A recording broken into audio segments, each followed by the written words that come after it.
Chapter 131. Grooves blowing out the lamp. The breakthrough from qi condensation into foundation establishment involved 3 steps. The first step was sending accumulated spirit power exploding into one's body to search for Dharma apertures and memorize their location. The most important aspect during this time was the total number of Dharma apertures found. The step could be repeated as many times as necessary, and foundation establishment pills helped during it. Usually, this part took up about half of the total breakthrough time. The second step was to converge one's spirit C, use it to batter the first Dharma aperture, and ultimately open it. After enough spirit power was poured into the open Dharma aperture, then the cultivator's first batch of Dharma force would result. When the Dharma force was unleashed, it would fill the cultivator, transforming their flesh and blood, and increasing their life level. That was the third step in the process.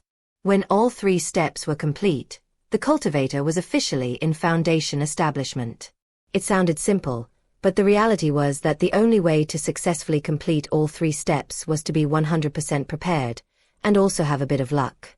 Xu Qing started with the first step by unleashing the full power of his 1,500-meter spirit C. As the waves of power surged, he began the search for his Dharma apertures. Dharma apertures were not acupoints. Because no 2 physical bodies were exactly the same, the Dharma apertures were never in the same location. Xu Qing had a huge reserve of spirit power, so he could spend more time looking. What was more, there were various ways to attempt to sense the location of the Dharma apertures. Among the jade slips Ding Shui had given him was a suggestion to use a method called forceful exploration. 1. The reason it was called forceful exploration was that it involved using one's spirit power to force the Dharma aperture to reveal themselves. Many qi condensation disciples considered it a trump card to use at the very end of the step.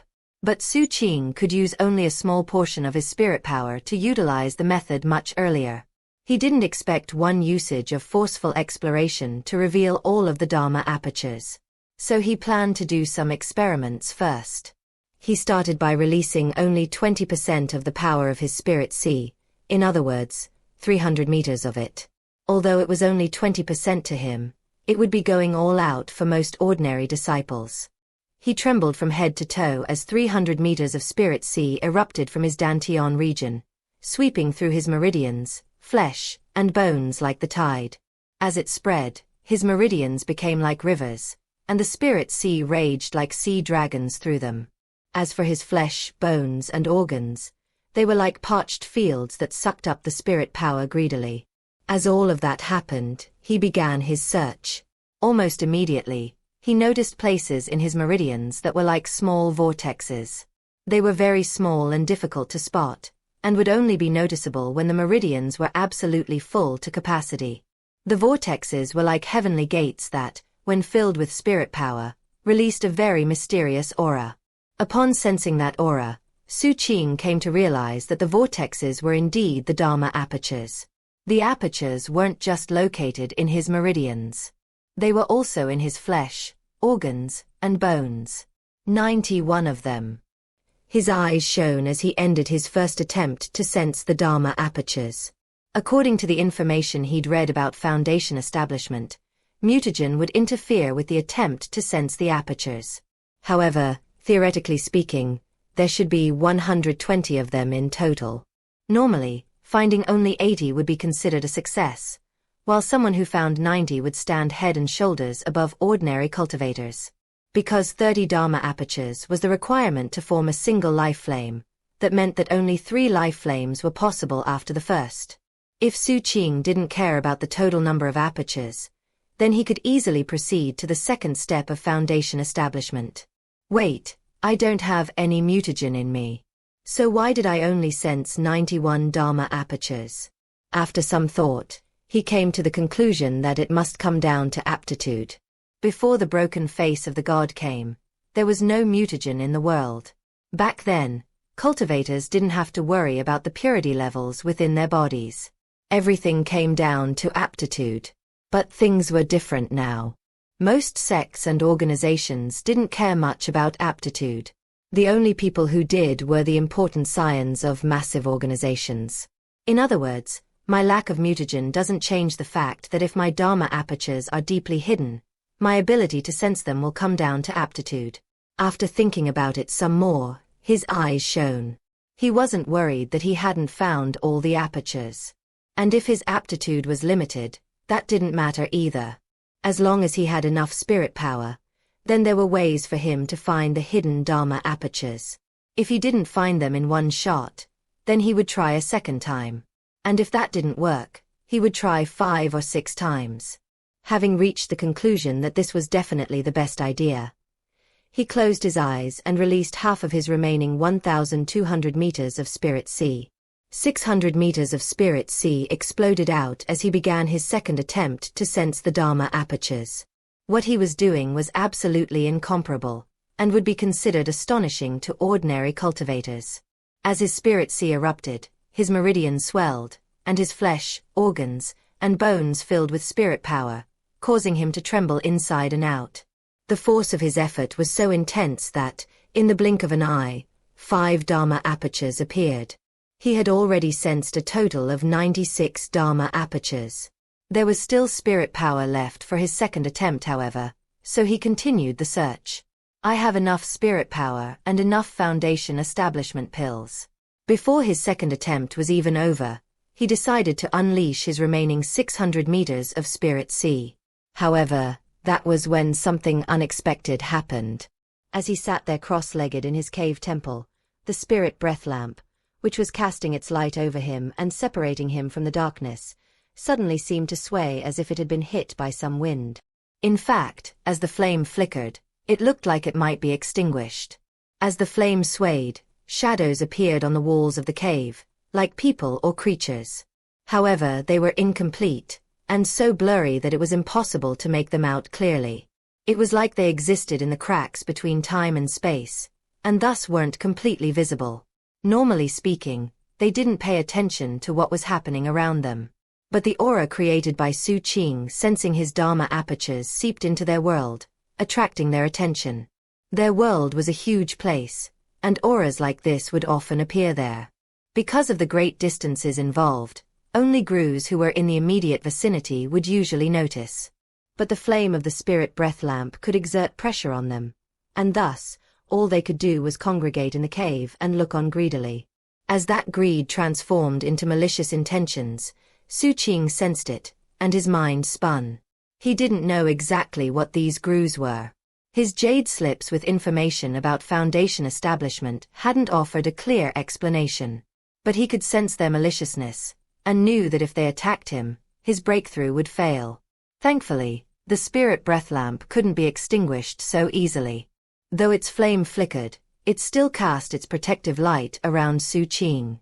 Knowing he didn't have a lot of time to work with, he took a deep breath and used his Spirit Sea to continue looking for Dharma apertures. Rumbling filled him as he found an additional 7. He was now at a total of 103. He only needed 17 more to reach the theoretical limit of 120. Again, he murmured through gritted teeth. Sending his Spirit Sea sweeping through himself, he heard cracking sounds as he found 4 more Dharma apertures. 107. At the same time, the bizarre shadows around him grew clearer. Howling noiselessly, they circled, exhaling sinister winds to try to extinguish the lamp. The spirit breath lamp's flame flickered even more wildly, as if it might be extinguished at any moment. Xu Qing ignored all of that. Opening his eyes, he consumed another Foundation establishment pill, instantly causing his dried-up Spirit Sea to fill with spirit power. Without hesitation, he sent the power through his body, making him feel like he was swelling up dramatically. As his third attempt began, and the spirit power flowed through him, he found 3 more as yet undiscovered Dharma apertures. He was now at a total of 110. Gasping for breath, he waved his hand, causing 1 entire box of Foundation establishment pills to fly over. Inside were 3 pills that he consumed all at once. Rumbling filled him as the power of the pills became like raging sea dragons within him. He wondered if his body could even sustain the force, as it felt like he was swelling up even more than before. However, 1 Dharma aperture after another appeared. 111. 113. 115. All the way to 118.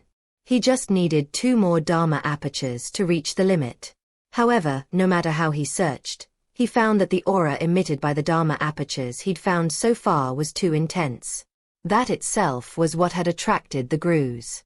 Most cultivators would sense 90 apertures, or perhaps a few more. Xu Qing really was very close to the limit. The intense aura that resulted was like a bright torch on a dark night. As for the spirit breath lamp, it wasn't the highest quality treasure possible, and it could only hold on for so long. After all, it had never been tasked with protecting a cultivator like Xu Qing. As the flickering of the flame grew even more intense, a final blast of sinister wind suddenly extinguished it. 1. Ding Shui gave him the jade slips in Chapter 108. Chapter 132. Life as an Umbrella. In the instant the lamp went out, all of the light vanished, and the countless grooves erupted into cackling laughter. Filled with unprecedented greed and longing, they lunged toward Xu Qing. However, also in that instant, a light flared that surpassed the spirit breath lamp by many times over. In fact, it wasn't even possible to compare them. One was like a firefly, the other was like the brightly shining moon. The light swept out to fill the entire cave with brightness like that of daytime. The grooves let loose blood-curdling screams as they were instantly transformed into ash. In front of Xu Qing appeared a burning lamp that looked like a black umbrella. Of course, it was none other than the precious treasure he had taken from the merfolk, the life lamp. The lamp had not been lit. The brilliant light that shone out from it came from the lamp itself. It looked like it was burning, yet actually wasn't. Even unlit, it was shocking to the extreme, and its light covered Xu Qing with such intensity that the grooves in the area were like moths that flew into a flame. Though some survived at the outskirts, none of them dared to get close after that. The brilliant light also gave Xu Qing some clues about the Dharma apertures. As spirit power rushed through him, his mind spun and his body shook violently. At the same time, he found the final 2 Dharma apertures. 120 apertures. Throughout the entire history of 7 Blood Eyes, no one had ever sensed 120 Dharma apertures. And it was only possible to sense the apertures during the breakthrough process. Therefore, it was generally accepted that, however many you sensed in that moment, that was your limit going forward. It wasn't just rare for someone to sense 120 Dharma apertures in 7 Blood Eyes. It was also the case in most great sects and organizations. However, in the information in Xu Qing's jade slips, 120 was actually called the theoretical limit for Dharma apertures. Though there was no information indicating there was anything past that, after sensing the 120th Dharma aperture, Xu Qing realized that 120 actually wasn't the limit. Unfortunately, it wasn't possible to detect beyond 120 at the moment. He would have to open all the apertures before he could explore what was beyond. What was more, he got the feeling that if he broke past that point of 120, then finding more Dharma apertures would result in heaven-shaking, earth-toppling transformations. He took a deep breath, his heart filled with anticipation. However, he also knew that now wasn't the time to contemplate those matters. He could worry about them later. In that case, I'll start the second step. It's time to open my first Dharma aperture of foundation establishment. He reached out, took his final foundation establishment pill, and consumed it. His spirit sea exploded like the raging tide, rushing directly toward his first Dharma aperture. Xu Qing felt like he was being pummeled, like an enormous beast was smashing into him at high speed. It almost seemed like his body might collapse. However, it was also to his surprise that his first Dharma aperture immediately opened. The opened Dharma aperture became like a point of light, a burning flame that started sucking in spirit power until it became a vortex. Rumbling sounds echoed out as dramatic transformations occurred to his energy. Burning like fire, it expanded rapidly. At the same time, a brightly burning thread of highly compressed fire appeared within the vortex. That thread was the Dharma force of foundation establishment. It surpassed the great circle of chi condensation by a huge amount, to the point where they were on completely different levels. As it rose up, glittering with dazzling light, It emitted shocking heat that seemed reflected in Xu Qing himself.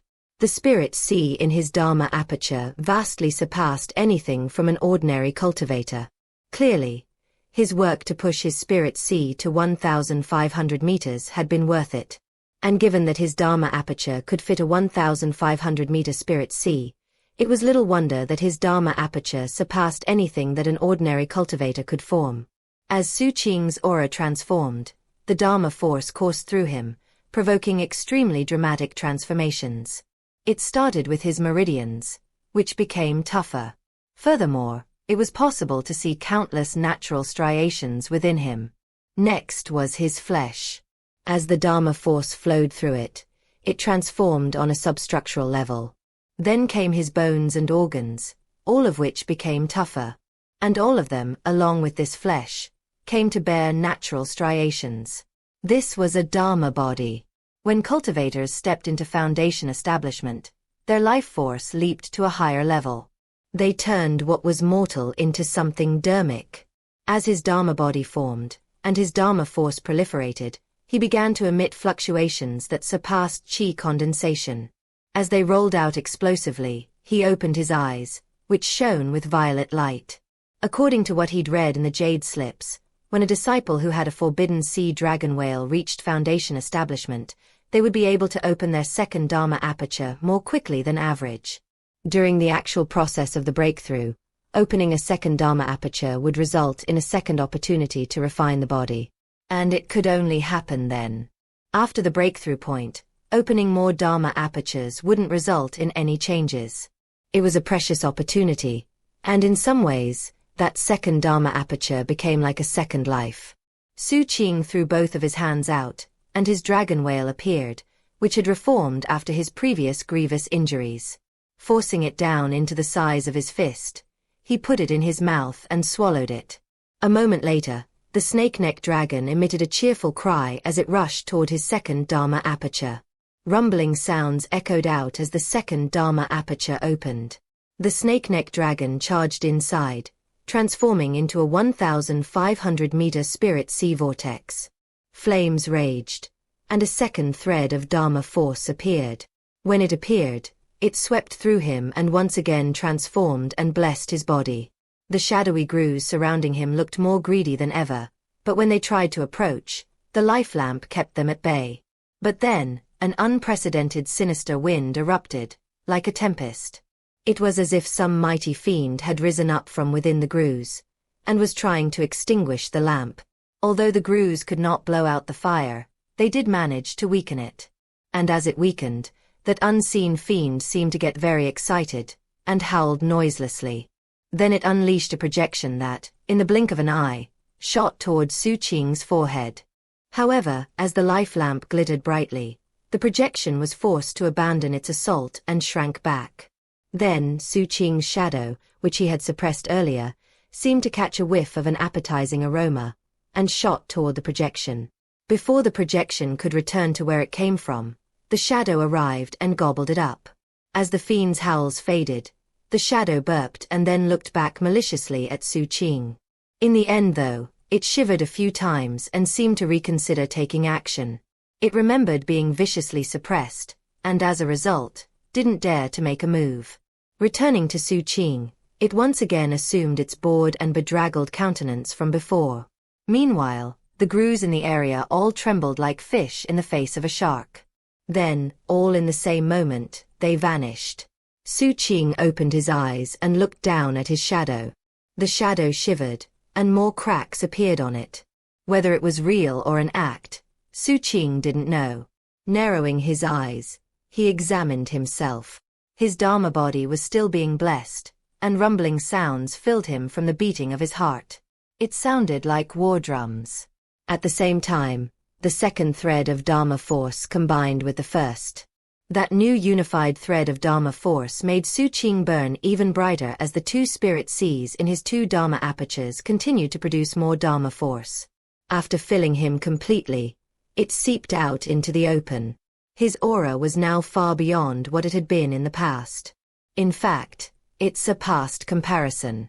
And in terms of level, if he encountered another Foundation establishment cultivator right now, then that person's Dharma apertures wouldn't be nearly as dazzling as Xu Qing's. The point of opening Dharma apertures is for life flames.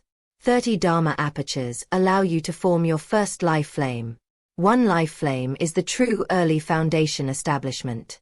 2 life flames is mid-foundation establishment.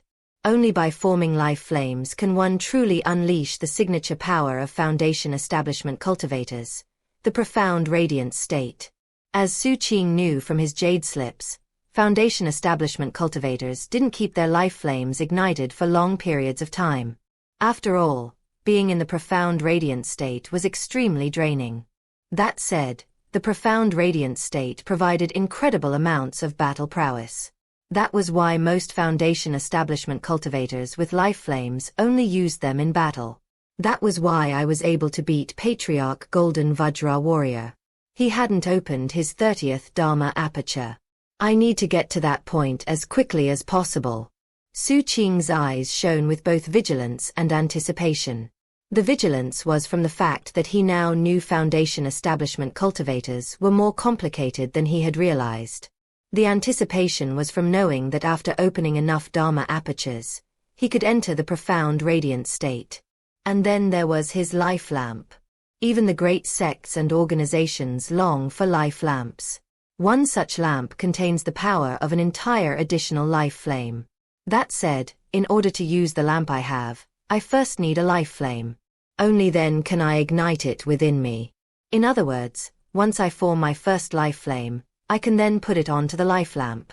With that foundation for my life flame, I'll actually have the power of 2 life flames, allowing me to crush anyone in early foundation establishment. And I bet that, given the profundity of my Dharma apertures, I'll be able to stay in the profound radiant state for much longer than average. 1. Eyes flashing like lightning, he picked up the life lamp. As its light reflected in his eyes, they seemed to burn even more brightly. Next, I need to put the life lamp inside of me. That'll be the safest thing. The Dharma force within him erupted out of his 2 Dharma apertures. Placing his hands over the life lamp caused it to become slightly transparent. Then he used the Dharma force to merge it into himself. As his Dharma force came back inside his body, he sensed the life lamp in his Dantian region, like a black umbrella. It abounded with profound mystery, and as it slowly opened and closed, it pulsed with a baleful aura. After the life lamp pulsed brightly, then darkened back and forth a few times, it settled down. It had become part of Xu Qing's body, and as it did, a feeling of ancient times settled into him. Just barely visible above Xu Qing's head was the image of a black umbrella, like an imperial canopy, tapping into the fires of heaven to emanate a screen of protection around him. Beneath that umbrella, Xu Qing felt incomparably safe. At the same time, his Dharma apertures experienced a blessing. The spirit seas within them rotated faster, and the speed of production for his Dharma force increased. It was now possible to sense some of the aura of that black umbrella within his Dharma force. It seemed wild and ancient, and burning hot. As it spread through Xu Qing, he felt like he was being scalded. In fact, at that moment, his clothes crumbled into ashes. The cave temple filled with intense heat, causing the walls to crack. And then the rainforest outside started steaming. Trees burst into flames, then crumbled into ashes. Before long, the intense heat spread out to the entire rainforest. As steam roiled up, the ground became parched. And soon, all the trees had been burned into ashes, for a range of over 9,000 meters. Within that area, the shocking heat made the land look like it had been scorched by drought for 1,000 years. In the middle of that drought-scourged area, the soil around Xu Qing's cave had already been baked into black crystal. And he sat in the middle of it all, eyes closed peacefully as he meditated. If someone else in Foundation establishment was able to look inside of him in that moment, they would be flabbergasted to realize that their Dharma apertures were small while his were enormous. Furthermore, he had a black umbrella inside of him protecting his soul. The glow of the black umbrella completely encompassed him, and within that glow it almost seemed possible that there existed heavenly palaces. After a long time passed, Xu Qing opened his eyes. 1. Given the description of how the life flame and life lamp work together, It makes sense that the lamp would resemble real-life ancient Chinese oil lamps. Combine that with images from previous footnotes about Chinese umbrellas and imperial canopies in Chapter 123, and you should have fertile inspiration to imagine what the life lamp looks like. Chapter 133. Leaving Mortality. When his eyes opened, the 9,000-meter area of flame grew more blistering, sending steam roiling up into the sky to form the indistinct image of a black umbrella, which in turn masked the fluctuations. As a result, no one saw what was happening. However, all of the wild beasts in the area trembled and prostrated on the ground, not daring to move. One reason was that Xu Qing's aura was already that of Foundation establishment, the might of which would weigh down in stupefying fashion. The other reason was because of the life lamp in him. It was impossible to know what that umbrella-shaped life lamp had gone through during its existence, but it had an intense, murderous aura. According to the information from the captain, this lamp had to come from the time before the broken face of the god arrived, and was linked to the bloodline of one of the ancient emperors or imperial sovereigns. And it must have been created using an imperial-class technique. Even in that past era, people like that were as rare as phoenix feathers or Qilin horns. Any such individual could dominate everything around them. And the only cultivators who could fight them were also from a bloodline of one of the ancient emperors or imperial sovereigns, and also possessed life lamps. After the broken face of the god arrived, the ancient emperors and imperial sovereigns left. Because of that, life lamps were exceedingly rare in the world. Only the trusted scions of powerful sects and organizations would be lucky enough to get them.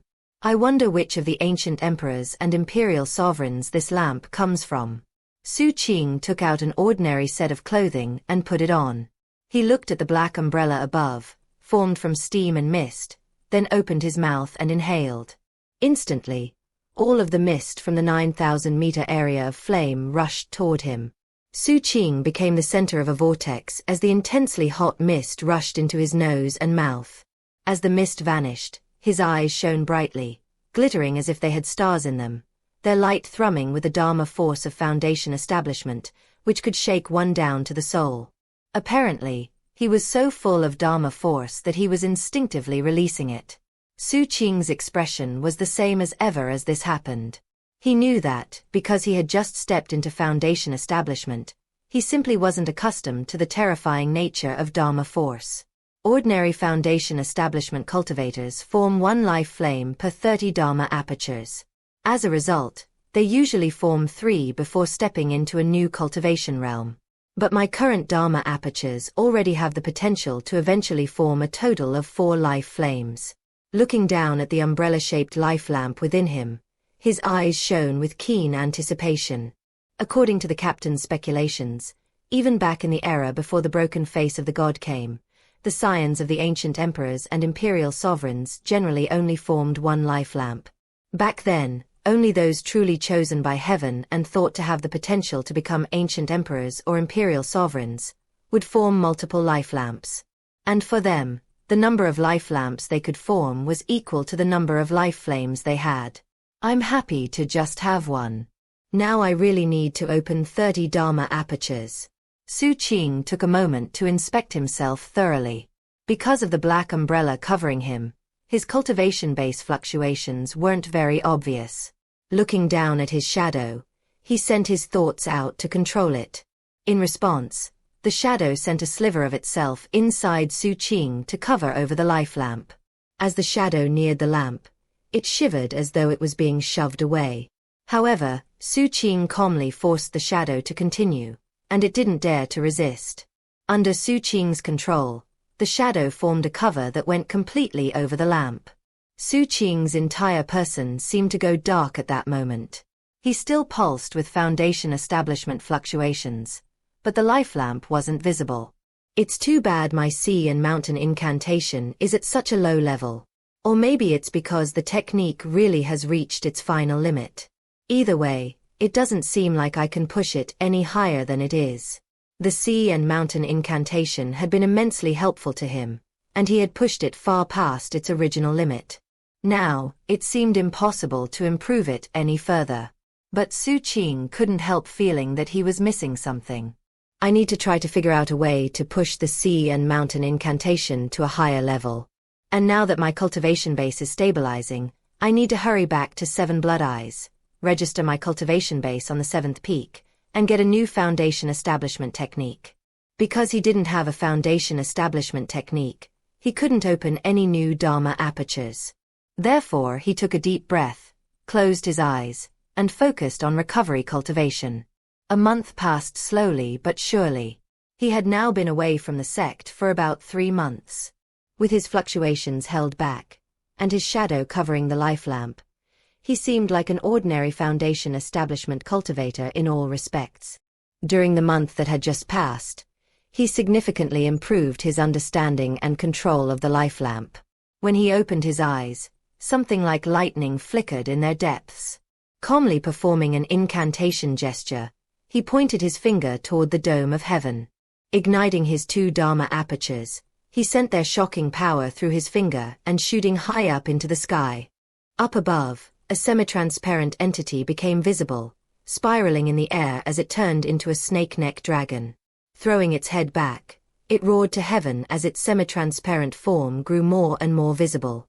A wild aura built up within it, stronger and stronger. Eventually, it looked like a real living creature, with absolutely no differences from a real snake-neck dragon. What was more, it pulsed with the fluctuations of foundation establishment. It seemed savage and wild, pitch black in color, with a long neck and a crest of vicious spikes. And its burning eyes seemed completely lifelike. In fact, if you put it in the Forbidden Sea, then unless it actually started fighting, it would be difficult for anyone to tell that it was the result of a magical technique. Its back was almost like a turtle shell, providing powerful defenses. Its mouth was full of sharp teeth that made it look even more ferocious. And its 4 draconic flippers were so impressive they would obviously make it capable of attaining incredible speed in the water. As the 900-meter snake-neck dragon hovered in the air, Xu Qing stood and walked toward it. Now, he didn't need a flight talisman to walk through the air. Step by step he ascended, walking toward the dragon. At first, the sensation was unsettling. But after 7 or 8 steps, he acclimated, and walked up into the air toward the snake-neck dragon. The dragon lowered its head, and he stepped onto it. When he turned around to face forward, the dragon howled, flapped its 4 flippers, and shot up into the sky. The speed it could attain was shocking. Mortals wouldn't be able to see the snake-neck dragon. And even chi condensation cultivators would see little more than a vague blur, unless they focused their spirit power on their eyes. Otherwise, they would only see Xu Qing standing in midair, his hands clasped behind his back as he moved forward. This was foundation establishment. It was just like how, back when Xu Qing had fled from Patriarch Golden Vajra warrior through the slums into the depths of the Forbidden Region, the Patriarch had moved along while perched on his Golden Vajra warrior projection. 1. That said, the Patriarch's Golden Vajra couldn't compare to Xu Qing's snake-neck dragon, whether it was in terms of its level of corporeality, or its aura. The two were in the same cultivation realm, but they were still poles apart. Xu Qing looked calmly down from the snake-neck dragon's head as he sent it toward the nearest city with a teleportation portal. As he flew along through the wilderness, he noticed how the rugged environment was filled with countless bones. Mortals in this world lived very difficult lives. Although it seemed like cultivators had better opportunities than mortals, the truth was that because of the dangers of mutagen, and how expensive cultivation resources were, most cultivators had no hope of advancing far. The only way to get stronger was to fight, and fighting could always lead to dying. In reality, cultivators had very few options to pick from. It was for that reason that people like Patriarch Golden Vajra warrior, who had experienced some level of glory, eventually decided that, after struggling so hard, it was better to settle down and eke out a living as a local tyrant, and just enjoy life as best they could in the chaotic world they lived in. It was a decision that had benefits and drawbacks. Xu Qing might have done that as well, except he had the feeling that you could only last for so long living in such a way. Eventually, someone would come along out of nowhere and crush you out of existence. Therefore, the only way to be truly safe, and the only way to stay alive, was to get stronger and stronger. I just want to stay alive in this chaotic world, and maybe improve my quality of life. Xu Qing's thoughts were focused inward as the snake-neck dragon picked up speed. Eventually, as the wind buffeted his face, he caught sight of a city in the distance. It was not the city he had come from. Despite being a Foundation establishment cultivator now, Xu Qing was just as cautious as when he was in the qi condensation level. As he neared, he dispelled the snake-neck dragon and dropped to the ground. There, he adjusted his clothing and changed his physical appearance so that he looked like a sallow-faced, middle-aged man. Then he started walking. The city ahead was not run solely by 7 blood eyes. It was a place similar to the city he'd passed through in the Crimson Wilds. Here, 7 blood eyes, the Violet Lands, and the Church of Departure cooperated to maintain a spot with a teleportation portal. Places like this were common throughout South Phoenix. There were many locations on the continent that were occupied by humans, but not considered to be the territory of any one specific organization. In some cases, shared cities were located on the borders. In other cases, they were in places with no resources, and were generally considered unimportant. However, in order to facilitate travel, multiple groups would create places that were relatively safe havens around the teleportation portals. Xu Qing's arrival caused an alarmed buzz of activity among the city guards. Despite having hidden his life lamp and dispelling his snake-neck dragon, he was still a Foundation establishment cultivator, and his arrival in the city was noticed.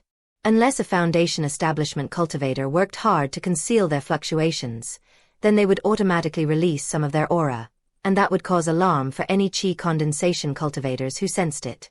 It was the same for Xu Qing when he was a qi condensation cultivator. He remembered the first time he saw Patriarch Golden Vajra Warrior.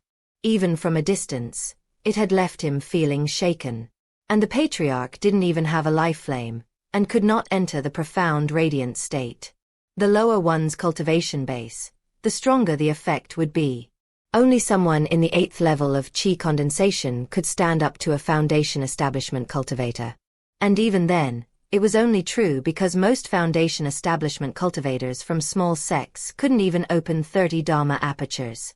A Foundation establishment cultivator from a big sect who had a life flame and could enter the profound radiant state would be someone that even the most amazing qi condensation cultivator couldn't deal with. They were just on completely different levels. Back in the incident outside the Pilot Assistance Division, Honor Guardly had shown up and spoken a single sentence that left Xu Qing shaken to the core. The cultivators in this city reacted similarly to Xu Qing's arrival. 1. The Patriarch moved along atop the Vajra Warrior projection in Chapter 42. Chapter 134. Bells arouse notice in the mountain. In the chaotic world that existed after the arrival of the god's broken face, the majority of cultivators were in the qi condensation level. Relatively few ever reached Foundation establishment. Because of that, outside of cities, they were rare. And only big sects like 7 Blood Eyes would have Foundation establishment in numbers. It was only natural that Xu Qing's arrival would cause something of a commotion. As the guards offered respectful greetings, and before Xu Qing could even make his way toward the teleportation portal, powerful fluctuations rolled out from the direction of the city magistrate's manor. Frowning, Xu Qing looked in that direction, his eyes cold. A beam of light appeared, shooting in his direction and coming to a stop about 9 meters away from him in the form of an extravagantly dressed middle-aged man. He was handsome, and pulsed with Foundation establishment Dharma force as he sized up Xu Qing. Meanwhile, Xu Qing glanced at his throat and simultaneously tried to judge how many Dharma apertures he had opened. "Can I help you, fellow Daoist? I'm Zhou Hengli from the Zhou clan in Violet Lands. I was appointed as city magistrate to run this city, which is jointly owned by Violet Lands, 7 Blood Eyes, and the Church of Departure. I'm just passing through for teleportation," Xu Qing said tranquilly. He could sense that this man didn't have many Dharma apertures open, and thus didn't have a life flame. Zhou Hengli hovered in the air, his expression nothing out of the ordinary. However, inside he was fully on guard, as he could sense a very strong baleful aura from this sallow-faced cultivator. Obviously, he had killed many people. However, it was hard to tell where he was from, and thus, Zhou Hengli didn't take the situation lightly. Especially noteworthy was how his hair stood on end when the young man looked at his throat. Most shocking of all was that he couldn't tell if this cultivator had a life flame. "After you," Zhou Hongli said, feeling shaken but trying not to show it. Turning, he gestured toward the teleportation portal and barked some orders. Immediately, everyone on the street moved to the side to make room for Xu Qing, leaving a path that led straight to the portal. Xu Qing's expression remained the same as ever. He could sense that the city magistrate wasn't very happy to have him in the city, and wanted him to leave as quickly as possible. What was more, Xu Qing could sense other powerful fluctuations in the city. They didn't come from a cultivator, but from a spell formation that was just being activated.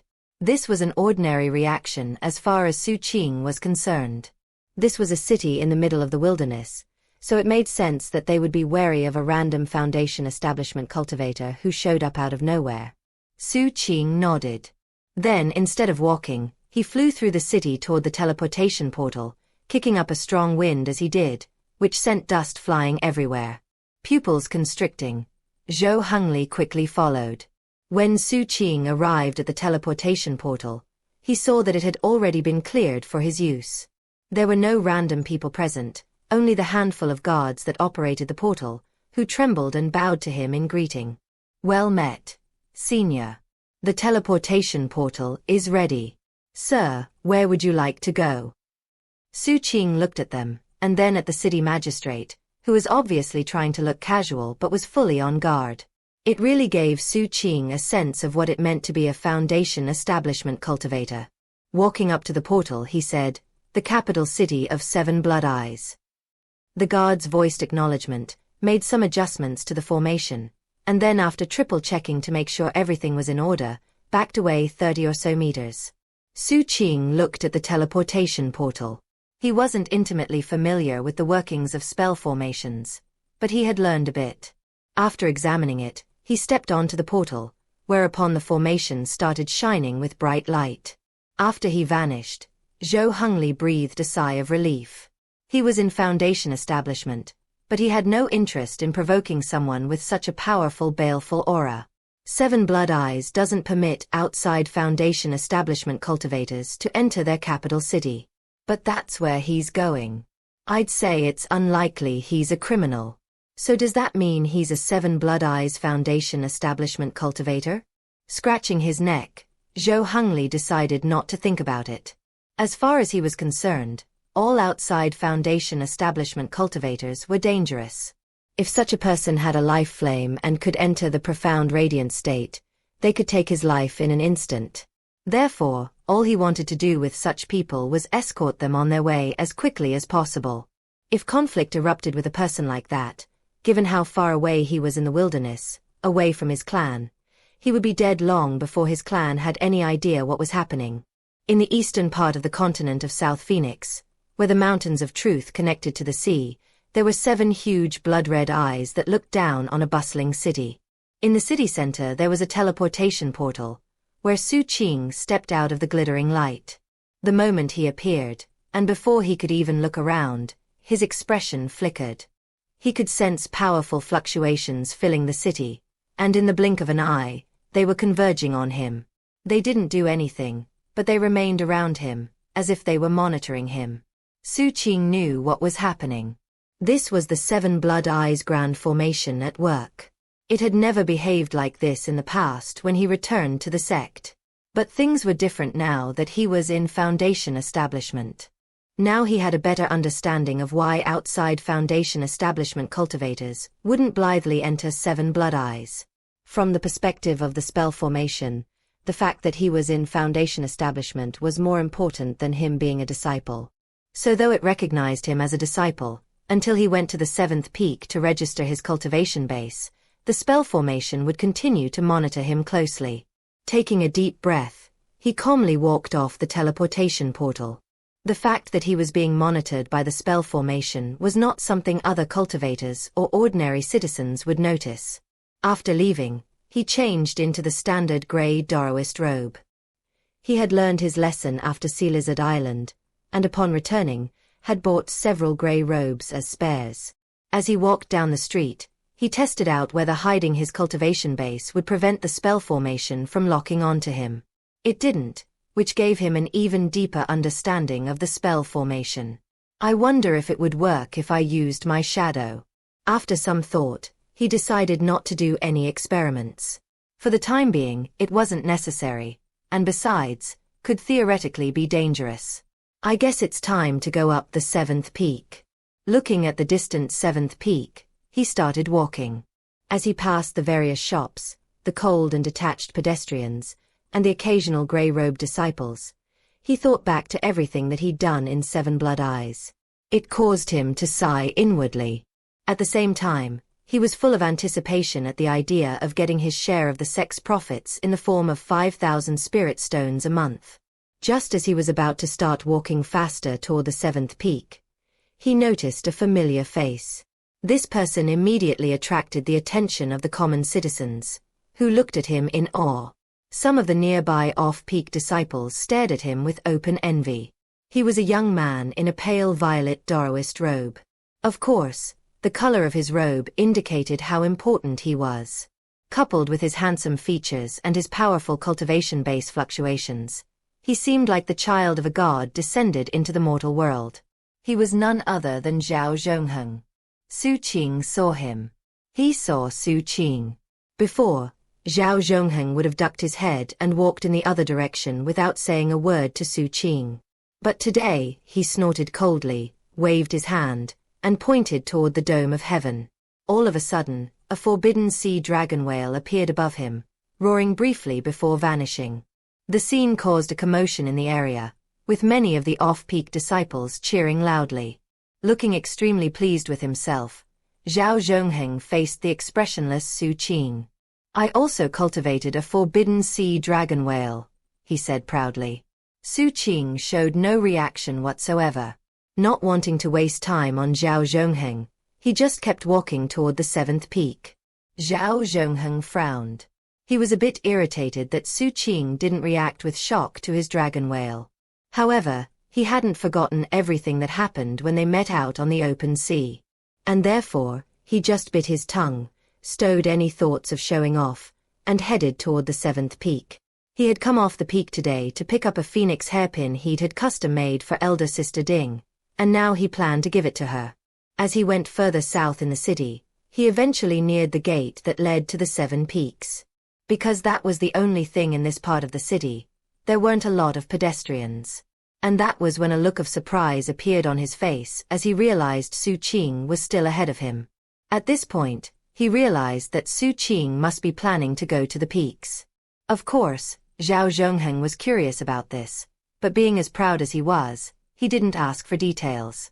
Sometime later, they were getting close to the stairs that led up the 7th peak. When they were about 300 meters away, he finally couldn't hold back any longer. Hurrying to catch up, he asked, "Where are you going, Xu Qing?" "Up the peak," Xu Qing replied with a slight frown. Xiao Zhongheng looked Xu Qing up and down, and didn't notice any unusual fluctuations coming from him to indicate he was stronger than before. What was more, he didn't see anyone waiting to receive Xu Qing. Snorting coldly, he said, "Up the peak? Grey-robed disciples can't go up the peak unless they've been invited. And even if they have been invited, they have to wait to be escorted up. Only conclave disciples can go up without an escort." Xu Qing ignored Xiao Zhongheng and kept walking toward the stairs. Seeing this, Xiao Zhongheng laughed coldly. "Off-peak disciples are prohibited from going up the peak, Xu Qing. If you step onto that staircase, the spell formation will activate. Xu Qing, if you keep walking you." Before he could finish speaking, Xu Qing calmly placed his foot onto the first step on the staircase. The moment his foot touched the step, it suddenly blurred, as though some invisible force were gathering there to confirm something about him. Xu Qing looked up toward the top of the peak and simultaneously released the power of his cultivation base. A foundation establishment aura erupted out, causing the tolling of bells to echo out from the top of the 7th peak. As the melodious sound filled the air, Xu Qing started walking up the stairs. Behind him, Xiao Zhongheng staggered backward under the force of the foundation establishment aura, trembling, his face pale and his eyes nearly popping out of his skull. FF. Found. Foundation Establishment. Chapter 135. On-Peak Rules. The moment Xu Qing's foundation establishment aura erupted out, and the sound of bells filled the seventh peak, 3 figures shot down from the top of the mountain. If an outside foundation establishment cultivator tried to step onto the peak, the spell formation would block their path, not cause bells to ring. Then the formation would ask why that cultivator was visiting. If they had come to pay a visit to someone on the peak, that person would be notified. If that person agreed to see the visitor, then the spell formation would let them in. That was what happened when Patriarch Golden Vajra Warrior came to visit Daoist Idlecloud. 1. But for bells to ring like this meant only one thing. A sect disciple had arrived who hadn't yet registered as reaching Foundation establishment. Of course, enemy attacks were another matter entirely. Not every disciple in Seven Blood Eyes would use the sect's facilities set aside for Foundation establishment breakthroughs. For one thing, such places were expensive. Also, most disciples who managed to claw their way up through chi condensation in such a chaotic world would have some destined opportunity that would set them apart from the masses. Such situations weren't uncommon. In a sect that focused solely on profit, trust was a rare commodity. Therefore, about 30% of disciples would leave the sect for their Foundation establishment breakthrough. Such matters of destined opportunities often involved going to distant ruins. In such cases, other disciples would usually notice if someone close to a breakthrough left, and could theoretically follow them to take advantage of the situation. However, that was heavily frowned upon. After all, if word got out, it could harm the reputation of Seven Blood Eyes.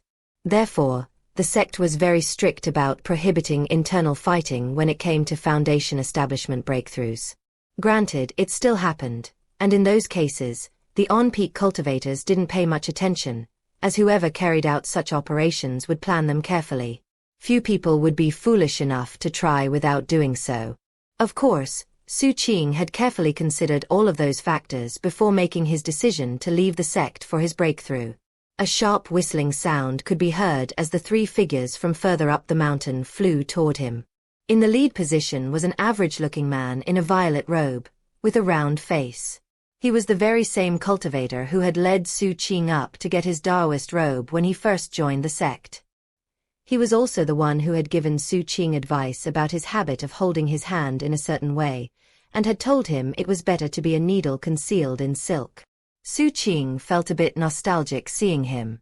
Back then, he hadn't truly understood what it meant to be a needle concealed in silk.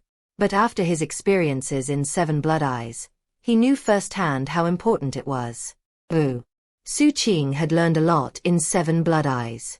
Clasping hands, he bowed deeply to the 3 cultivators. He was met with hearty laughter. The round-faced cultivator landed in front of him and smiled warmly. Xu Qing, I knew when we first met that there was something special about you. That's why I gave you that advice. Now, look. You're already someone I can consider a peer. Many thanks for that advice, Senior, Xu Qing said, clasping hands again. You don't need to call me Senior. You're a Foundation establishment cultivator now, so we can call each other Elder and Junior Brother. Junior Brother Xu Qing, my name is Xianxia. From now on, just call me Elder Brother Xiang. 3. Looking down, Xianxia noticed the astonished Zhao Zhongheng. Being a shrewd individual, he could guess what was going on between Zhao Zhongheng and Xu Qing, but didn't ask any questions. Junior Brother Xu Qing, shall we go up the peak? If it's no bother, Elder Brother Xiang, Xu Qing replied, politely bowing his head. At the same time, he respectfully clasped hands to the other 2 cultivators flanking Xianxia. Apparently, all on-peak Foundation establishment cultivators concealed their fluctuations, as he had no idea how strong any of them were. That included Xianxia. That realization made him more aware of keeping his guard. These 2 obviously ranked lower than Xianxia. When they realized that Xu Qing and Xianxia knew each other, they smiled faintly and took their leave. And thus, Xianxia took Xu Qing with him up the peak. The trees on either side of the mountain path connected overhead like a canopy, and as the sea breeze drifted through the leaves, birds sang. It sounded lovely, and also stirred Xu Qing's memories, making him think back to the first time he'd walked this path. Junior brother Xu, Xianxia said, I was the one who introduced you to off-peak life in Seven Blood Eyes. Today, I'll explain about on-peak life. There are 13 elders on the 7th peak, and all of them are gold core cultivators. Underneath them are the foundation establishment cultivators like us. There are currently more than 140 of us in total. After you register today, there will be exactly 149 7th peak foundation establishment disciples. That seems like a lot, but it really isn't. In total, Seven Blood Eyes has close to 1,000. That's it. And remember that our sect is one of the 4 largest on the continent of South Phoenix. The point is that foundation establishment cultivators have a very high status. It's the same everywhere in South Phoenix, including Seven Blood Eyes. After you register, you'll start earning about 5,700 spirit stones per month. The exact amount changes every month depending on sect income and expenditures. As a foundation establishment cultivator, you have the right to live on the peak. But you'll have to spend your own money to get a mansion grotto. It's the same with foundation establishment techniques. In Qi condensation, you got them for free, but not now. That said, you do qualify to purchase any foundation establishment technique from the Hall of Scriptures and Magic. As a foundation establishment cultivator, you have 4 privileges.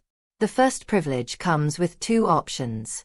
The first option is to develop your own harbor in the port. It can be a sect harbor or a public harbor. As the owner, you'll split the profit from that harbor with the sect. That said, you'll have to run the business, and you'll need to provide the initial investment funds for the development.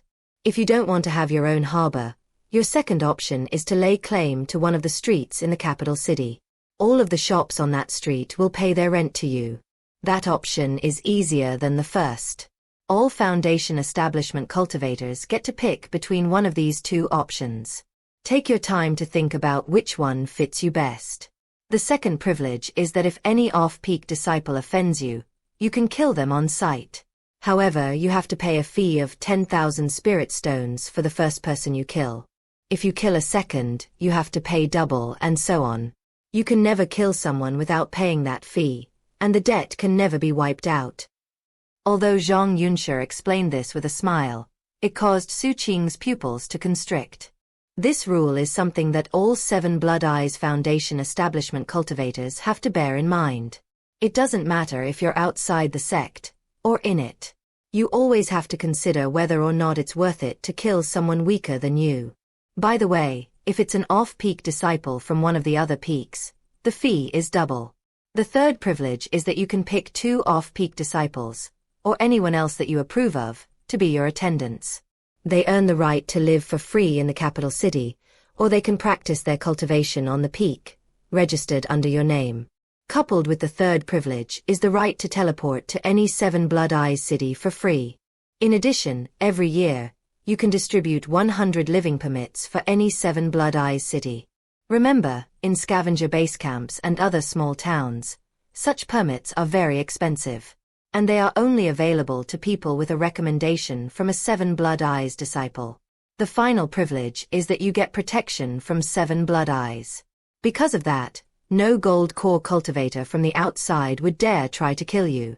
In fact, assuming you pay enough spirit stones, not even a nascent soul cultivator would dare cut you down.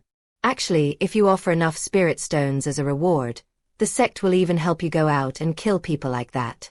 Something you must remember is that, while off-peak disciples are like wolf pups, on-peak cultivators are a pack of lone wolves. You don't need to worry about gold core cultivators harming you in the sect. Outside the sect, you're on your own. But here in the sect, a gold core sect member who kills a foundation establishment disciple has to pay an initial fine of 1 million spirit stones. It's the same for a foundation establishment cultivator who kills another foundation establishment cultivator. And the fines double for every subsequent kill. Just like the fines I mentioned before, such debts can never be wiped out. Also, like I mentioned before, it's a situation of determining whether killing that person is really worth it.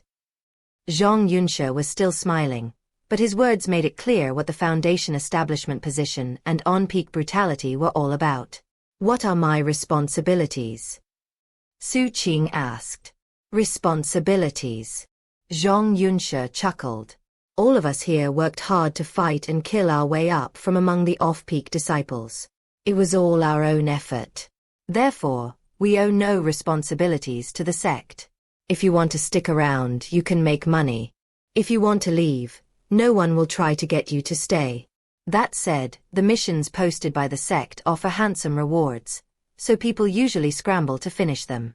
If you want to save up a lot of spirit stones, earning some extra on the side always helps. Now, if enemies harm our interests and interfere with our long-term profit, we will step in. After all, as long as Foundation establishment cultivators are careful, we can live a very long time. So maintaining our monthly income is important. Of course, it's always possible that enemies will try to buy you off. And you're free to accept such offers if you want. But consider, do you really think our enemies are stupid? For one thing, they know that buying off one or two of our cultivators wouldn't be worth it. If they wanted to make any such operation work, they would need to buy off a lot of us. In fact, it would cost so much money that, in the end, it wouldn't even be worth it. Full-scale wars with our enemies can actually be quite profitable, as you learned in the grand competition, so our cultivators generally flock to join in the fighting. The on-peak elders know that disciples are wolf pups, so they don't worry much about overseeing us. Everything comes down to profit. The ones the leadership really care about are the conclave disciples, who enjoy the best aspects of the sect. They really try to give them a unifying force and sense of belonging. Thanks to Zhang Yunxia's explanation, Xu Qing understood a lot more about on-peak life in Seven Blood Eyes. At this point, they were about halfway up the peak. You came at a bad time. Normally, new Foundation establishment cultivators get to offer greetings to the Peak Lord. But all 7 Peak Lords went out to sea recently. I guess something big is going on. Grand Elder and Second Elder are gone as well, which means Third Elder is in charge right now. After you offer greetings to him, I'll take you to get your mansion grotto and show you the Hall of Scriptures and Magic. Just then, Xu Qing spotted Third Elder's Grand Hall, which he had been to before. In fact, there was a familiar figure sitting cross-legged outside. It was none other than Honor Guard Li, who worked closely with Third Elder. Upon opening his eyes and seeing Xu Qing and Zhang Yunxia, Honor Guard Li smiled faintly. I had a hunch the bells were ringing because you reached Foundation establishment. Xu Qing clasped hands politely. Honor Guard Li was also masking his fluctuations. However, from what Xu Qing remembered of being around him, he was likely in Foundation establishment, and strong within that level. He's probably got a life flame, Xu Qing thought, though he remained calm and collected. Go on in. The Elder's waiting for you. Honor Guard Li looked from Xu Qing to Zhang Yunxia. Zhang Yunxia shrugged his shoulders and backed up a few steps to wait. Xu Qing took a deep breath and walked into the hall for the second time. He sensed the same thing he had last time. As soon as he stepped in, he felt mountain-toppling, sea-draining force coming from the person seated cross-legged on the other side of the hall. But this time, he was able to see the old man clearly. Third Elder had age spots on his face, and wore a violet Daoist robe embroidered with gold. His face was completely expressionless as he looked at Xu Qing. When their gazes met, Xu Qing's mind spun. The Elder's eyes seemed to pierce through him like lightning, allowing the Elder to see everything about him. Thankfully, the life lamp was hidden by his shadow, and the Elder didn't detect it. Greetings, Third Elder. Xu Qing said, inclining his head, clasping his hands, and bowing deeply. You're so young, but you've already opened 2 Dharma apertures. Impressive. Then Third Elder said something that struck Xu Qing to the core. So you're the one who took the spirit breath lamp from the merfolk. 1. Patriarch Golden Vajra Warrior visited Daoist Idol Cloud in chapters 70 to 71. 2. The conversation with the round-faced cultivator about a needle concealed in silk was in chapter 51. 3. Zhang Yunxia. Zhong is number 3 on the list of the 100 most common Chinese surnames. It's the same surname as Zhong San. Yun means cloud, and Shi is a title word that can mean a lot of things, including soldier, scholar, gentleman. Madame Deathblade said that this name made her picture an older guy with glasses, probably a scholar. 4. Honor Guard Li, and also Third Elder, last appeared in Chapter 110. Chapter 136. Donning the Violet Robe. Third Elder's question was like a thunderclap ringing in Xu Qing's ears. However, he managed to keep his face mostly expressionless. And he didn't take much time thinking before responding. Yes, sir, he said respectfully. There was no point in hiding the truth. The merfolk's spirit breath lamp was valuable, but it wasn't something considered impossible to acquire. Although Xu Qing had tried to hide any evidence that he was involved, if someone thoroughly investigated the matter, they would probably find clues leading to him. Lying wouldn't benefit him at all, and would actually make him seem more suspicious. What do you plan to do with it? Third Elder asked calmly. Sell it, Xu Qing answered immediately. He looked up at Third Elder. The old man radiated endless ripples and distortions, and caused immense pressure to weigh down on the entire hall. And when he had spoken just now, that pressure grew even more intense. The piercing nature of his gaze was similar to last time, except now, Xu Qing found it easier to endure. On his previous visit, it had taken immense effort just to lift his head, and his eyes had burned. Upon hearing Xu Qing's answer, Third Elder smiled. Apparently, the answer satisfied him. Xu Qing, I'm not going to beat around the bush. I like you. You took the spirit breath lamp fair and square, and I'm not going to try to take it away from you. I don't care about the lamp, but you do well to sell it quickly. Eventually, people are going to start wondering where it ended up. If I could figure out that you took it, so can someone else. Now, give me your identity medallion. Shifting his gaze away from the elder, Xu Qing took out his identity medallion. Third Elder waved his hand, and the identity medallion flew over and landed on his palm. Almost instantly, it started shining with bright light. The elder inspected it, and then a moment later, fluctuations rolled out as he imprinted it with new information. It shone more brightly, and then the light faded. Finally, the elder sent it flying back to Xu Qing. Xu Qing caught it, expecting it to slam into him with immense force, as it happened when he offered greetings to the director when he checked in to the Violent Crimes Division. However, that didn't happen. When he caught the medallion, it was as if all the force dissipated the moment he touched it. That caused Xu Qing's pupils to constrict as he realized how different Third Elder was from the director. It was easy to unleash force externally, but controlling it with such finesse was difficult. You can leave now, Third Elder said, closing his eyes. Xu Qing again clasped hands respectfully, then turned to leave. Just as he was about to step out of the hall, Third Elder's voice reached him. Zhongheng has a good heart. I understand, Xu Qing said, turning and bowing again. Then he left the hall.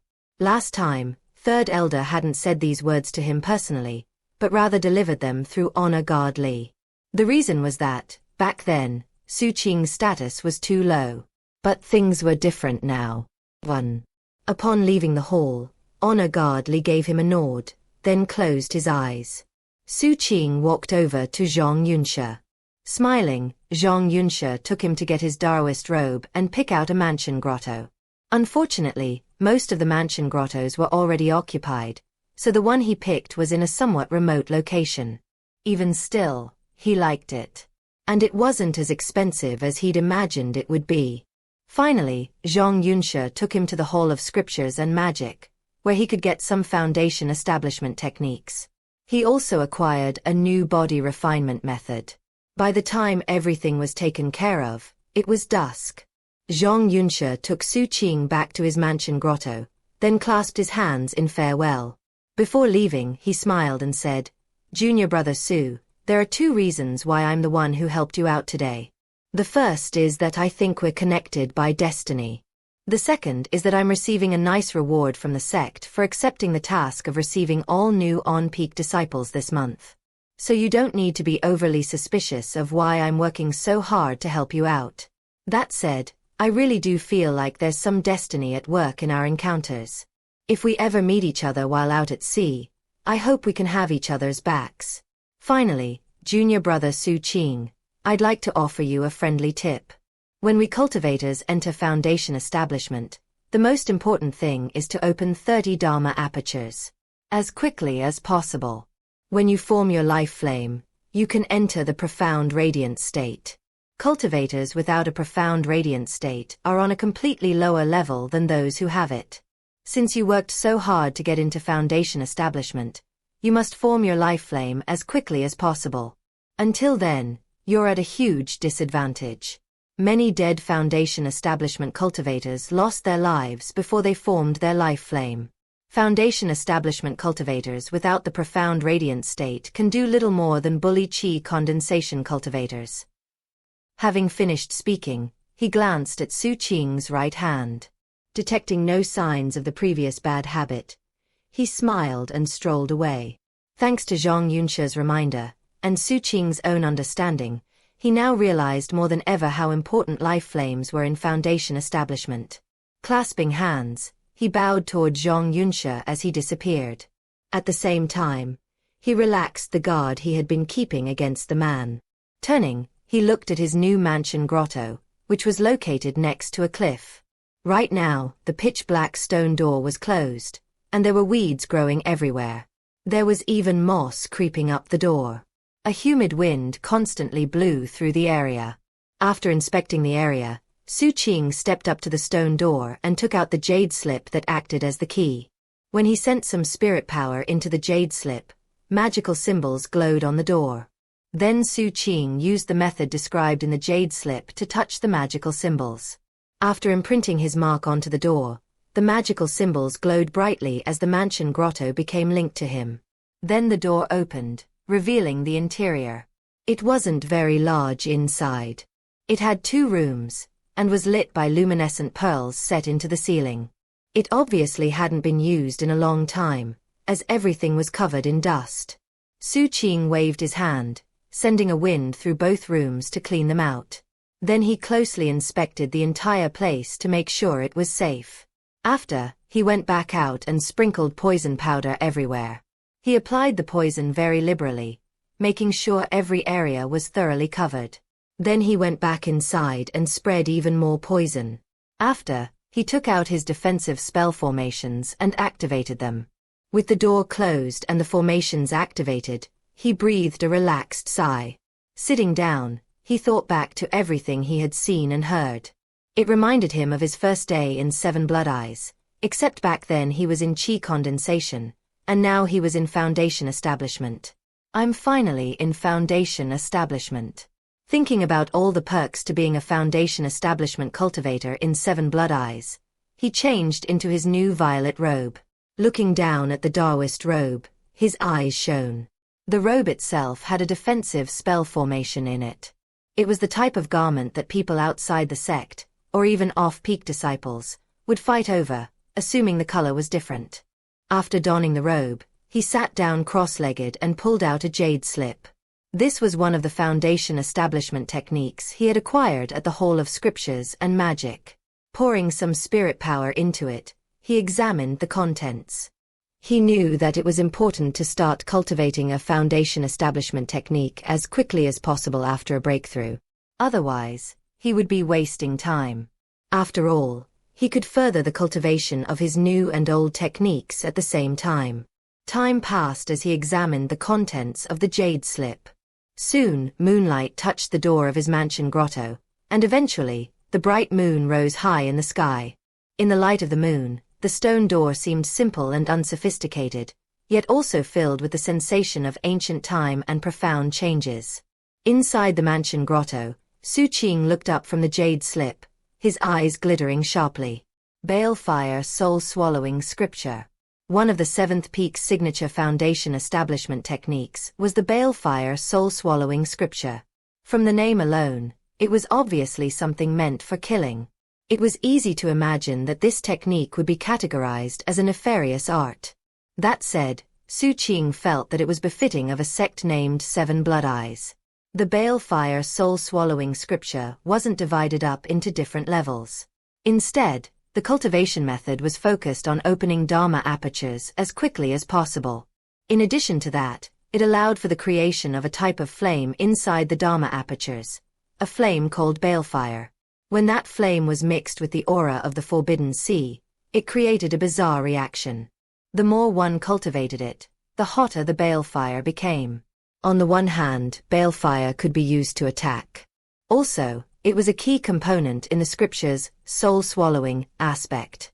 After extracting the soul of an enemy, it was used like kindling for the flame. The resulting explosive force was used to burst open Dharma apertures. It was a brutal method, but at the same time, simple and direct. According to the technique description, a disciple cultivating the balefire soul-swallowing scripture could use the soul of a foundation establishment cultivator with no life flame to open one Dharma aperture. If using the souls of Qi condensation cultivators, they would need over 100 to achieve the same result. Of course, the requirements only increased as one rose in cultivation level. Both sea beasts and non-humans can be used as kindling for the balefire soul-swallowing scripture. Between the two, non-humans are better, especially sea zombies. Because of their physical nature and their soul, they lead to spectacular results. The words in the jade slip almost seemed to drip with blood. The technique was indeed simple. There was nothing complicated or flashy about it. It was just about pure brutality. After he finished reading the description, Xu Qing took a deep breath. Upon cultivating the balefire soul-swallowing scripture to completion, the balefire would reach its ultimate state, and would exist in all of one's Dharma apertures. At that point, one wouldn't need souls to open Dharma apertures, and you could extract enemy souls and imprison them inside the Dharma apertures. By burning them day and night, it was possible to make one's Dharma force even stronger. In a word, disciples who cultivated the balefire soul-swallowing scripture became living gods of death. However, not all disciples cultivated the technique. There were a total of 3 signature foundation establishment techniques in the 7th peak. The second technique was called the Sea King Register. It was a less brutal technique that focused on assimilating sea beasts, then using a special method to keep them in one's Dharma apertures and absorb nutrients from them. It was divided into 10 levels, and each level involved opening about 7 or 8 Dharma apertures. The key to cultivating it lay in constantly capturing and absorbing sea beasts. When fighting with this technique, the results were astounding. When all the Dharma apertures were opened, all of the numerous sea beasts inside the disciple would make their Dharma apertures very impressive. The first technique was brutal. It led to rapid cultivation advancement, but required a lot of killing. As a result, the slightest mistake could also lead to the cultivator dying. The second technique revolved around sea beasts, and made one's Dharma force more and more powerful. It made it easier to defend oneself, but at the same time, didn't help improve battle prowess very much. The third technique was called the life-nurturing incantation. This technique was even milder, and didn't involve the use of any external force. Disciples who cultivated this technique spent most of their time in seclusion. It took time to succeed, but came with some big advantages as one didn't need to go out fighting and killing. Because disciples who cultivated this technique didn't need to fight a lot, it was usually suitable for those who preferred support positions in a group. Each technique seemed good for different personalities, and each disciple would pick one based on their preferences. After thinking about it, Xu Qing wasn't sure which one was best for him. The first one he ruled out was the Sea King Register, as it seemed mediocre at best. As for the balefire soul-swallowing scripture and the life-nurturing incantation, they seemed like polar opposites. As Xu Qing wrestled with his decision, far away from 7 Blood Eyes out on the Sea of Endlessness, a dreadnought roared through the heavens. This dreadnought was almost like a godly entity. Everywhere it went, waves crashed beneath it. In one of the buildings on the dreadnought's back, Master Seventh was looking back in the direction of 7 Blood Eyes. Standing next to him was the same middle-aged servant who had given the identity medallion to Xu Qing. He had a jade slip in his hand. After examining it, he turned to Master Seventh and quietly said, "Master Seventh, the kid reached Foundation establishment. After we return, shall I arrange for him to meet you?" Master Seventh shook his head. "There's no need.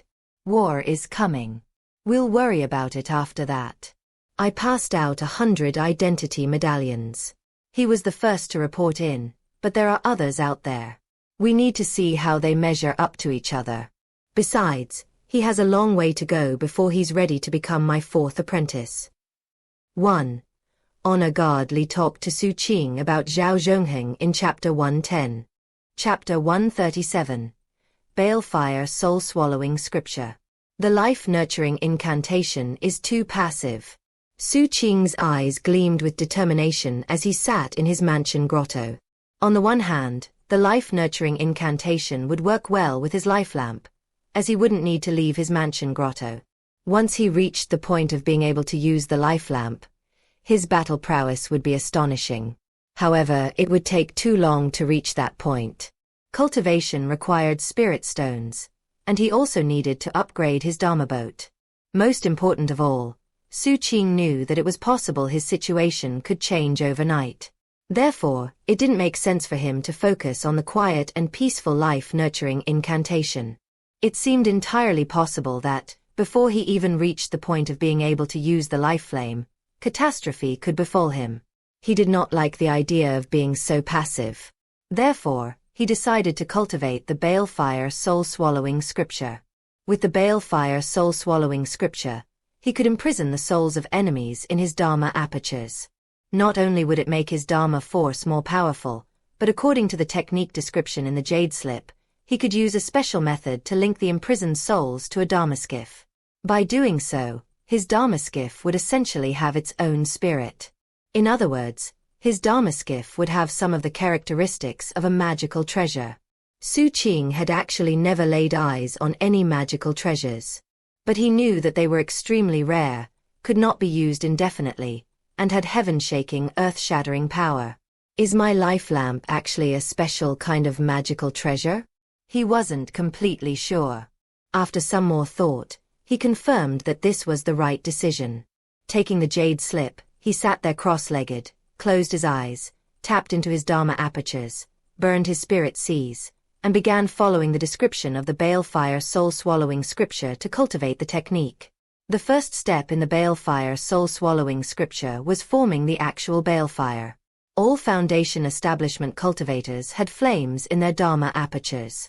Those flames could ignite the spirit sea and turn into Dharma force. It was also the same flame that was critical to lighting one's life flame. Because of fusing with the black umbrella that was the life lamp, the flames in Xu Qing's Dharma apertures had changed, and were now pitch black. As it happened, the fire cultivated in the Balefire Soul-Swallowing Scripture was also the same color. The two types of flame seemed very similar. However, after only 4 hours of cultivation, Xu Qing succeeded in creating balefire in his Dharma apertures, which was when he realized they were actually very different. The flame from the black umbrella existed on a higher level than the balefire, and it was also much hotter. The only thing it lacked was the ability to absorb souls. However, it was an easy issue to resolve. Xu Qing simply combined the balefire with the black fire that already existed within him. Soon the black fire in him also developed the ability to absorb souls, just like the balefire. Feeling very pleased, Xu Qing proceeded with cultivation. 3 days passed. Eventually, when the black fire in both of his Dharma apertures was fully capable of absorbing souls, he stopped the session of cultivation. Going forward, the most important thing for him would be souls. He needed souls as kindling to open his third Dharma aperture. I wonder if elder brother Zhong-san is back. Once he finishes fixing my Dharma boat, I can go out to sea. Looking down at his shadow, he thought for a minute, then took out his black iron skewer and undid the seals on Patriarch Golden Vajra Warrior. The Patriarch's aura appeared, but he didn't say a word. He was obviously afraid that if he said the wrong thing, it would provoke killing intent in Xu Qing. After studying the iron skewer briefly, Xu Qing tapped into the power of the violet crystal and crushed his shadow with suppressive force. This was all while the patriarch was hiding in the skewer watching. Xu Qing did this on a daily basis. During the entire process, his facial expression didn't change. His shadow was also used to it, and didn't fight back. It just allowed itself to be viciously crushed. However, inside the iron skewer, Patriarch Golden Vajra Warrior trembled in fear at the sight of it. It was a case of killing a chicken to frighten the monkey, and in this case, the patriarch was the monkey.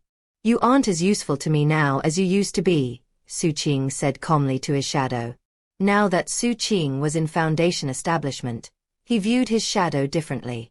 It had its own sense of will, but he could suppress it. At this point he actually wanted his shadow to be stronger.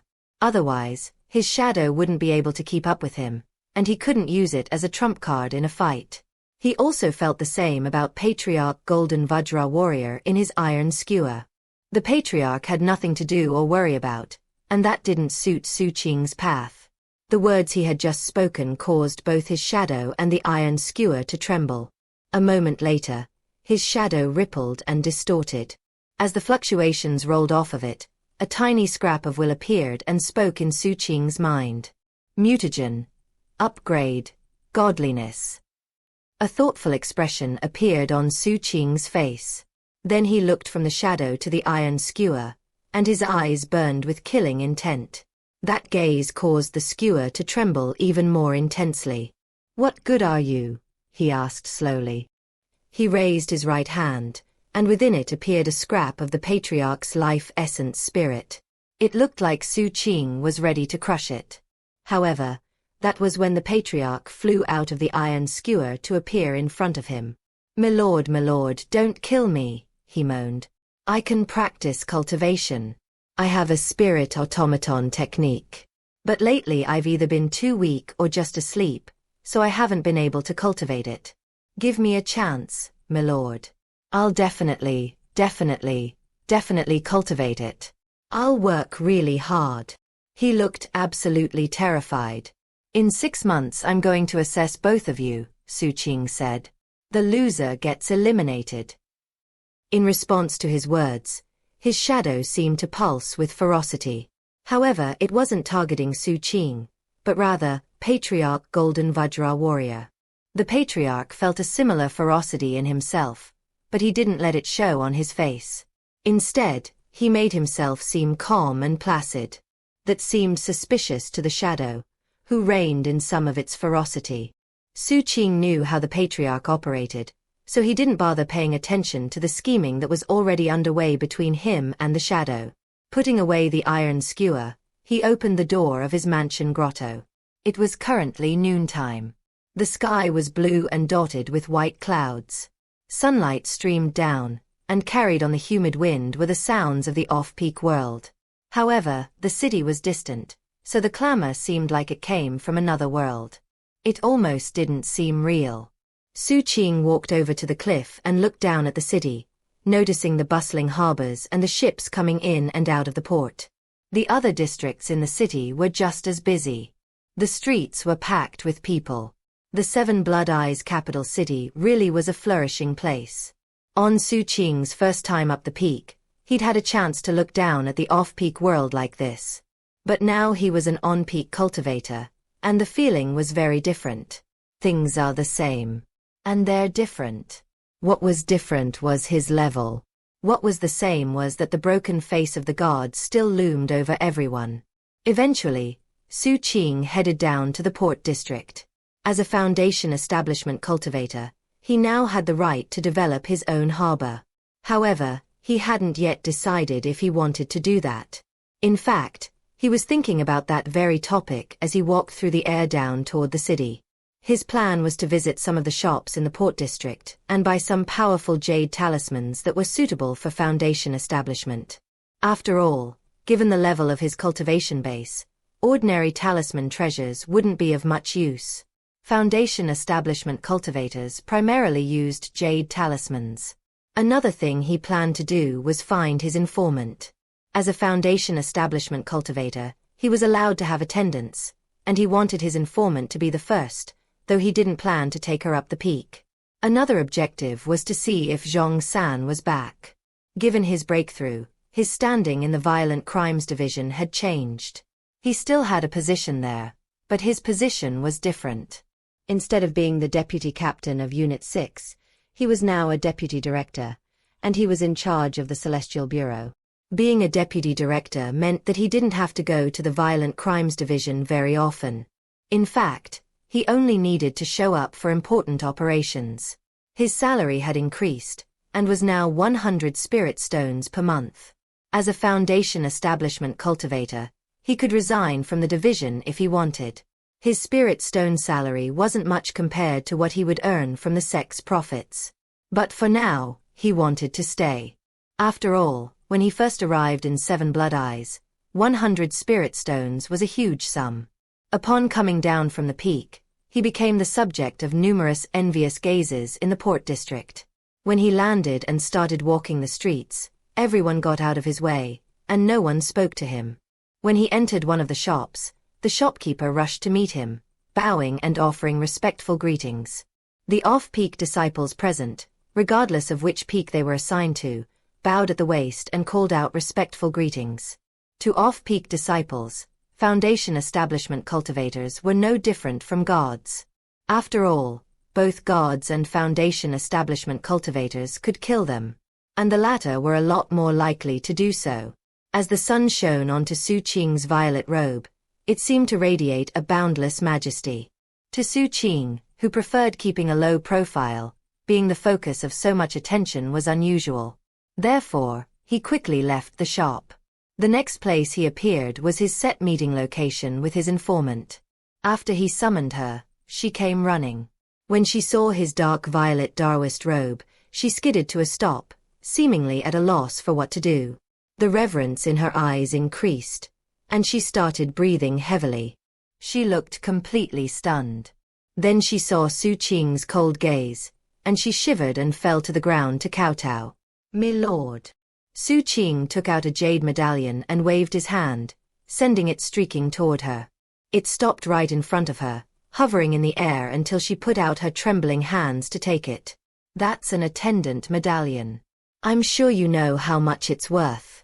For now, you won't live on the 7th peak.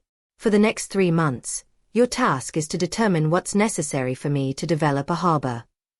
A moment later, Xu Qing was gone. The sea breeze stirred his informant's long hair, revealing a look of complete incredulity on her pretty face. Looking up at the departing Xu Qing, she tried to steady her breathing. Never could she have imagined that he would reach the lofty Foundation establishment level in such a short time. Chapter 138. This is the profound radiant state. On the way to the transportation division, Xu Qing happened to pass the 6th peak shop in which the shopkeeper had tried to scam him. Upon noticing the place, he stopped outside the door. As everyone in the area greeted him reverently, the shocked shopkeeper and clerks noticed what was happening and rushed out to kowtow. "Well met, senior."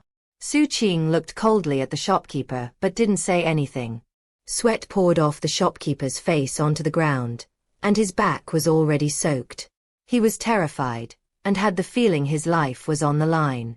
Never in his wildest dreams could he have imagined that Xu Qing would reach Foundation establishment. Back during that incident, he had mostly been frightened of Second Highness. Xu Qing had hardly been worth giving thought to. The shopkeeper was an attendant of Honor Guard Idol Cloud from the 6th peak, so no off-peak disciples would dare to mess with him.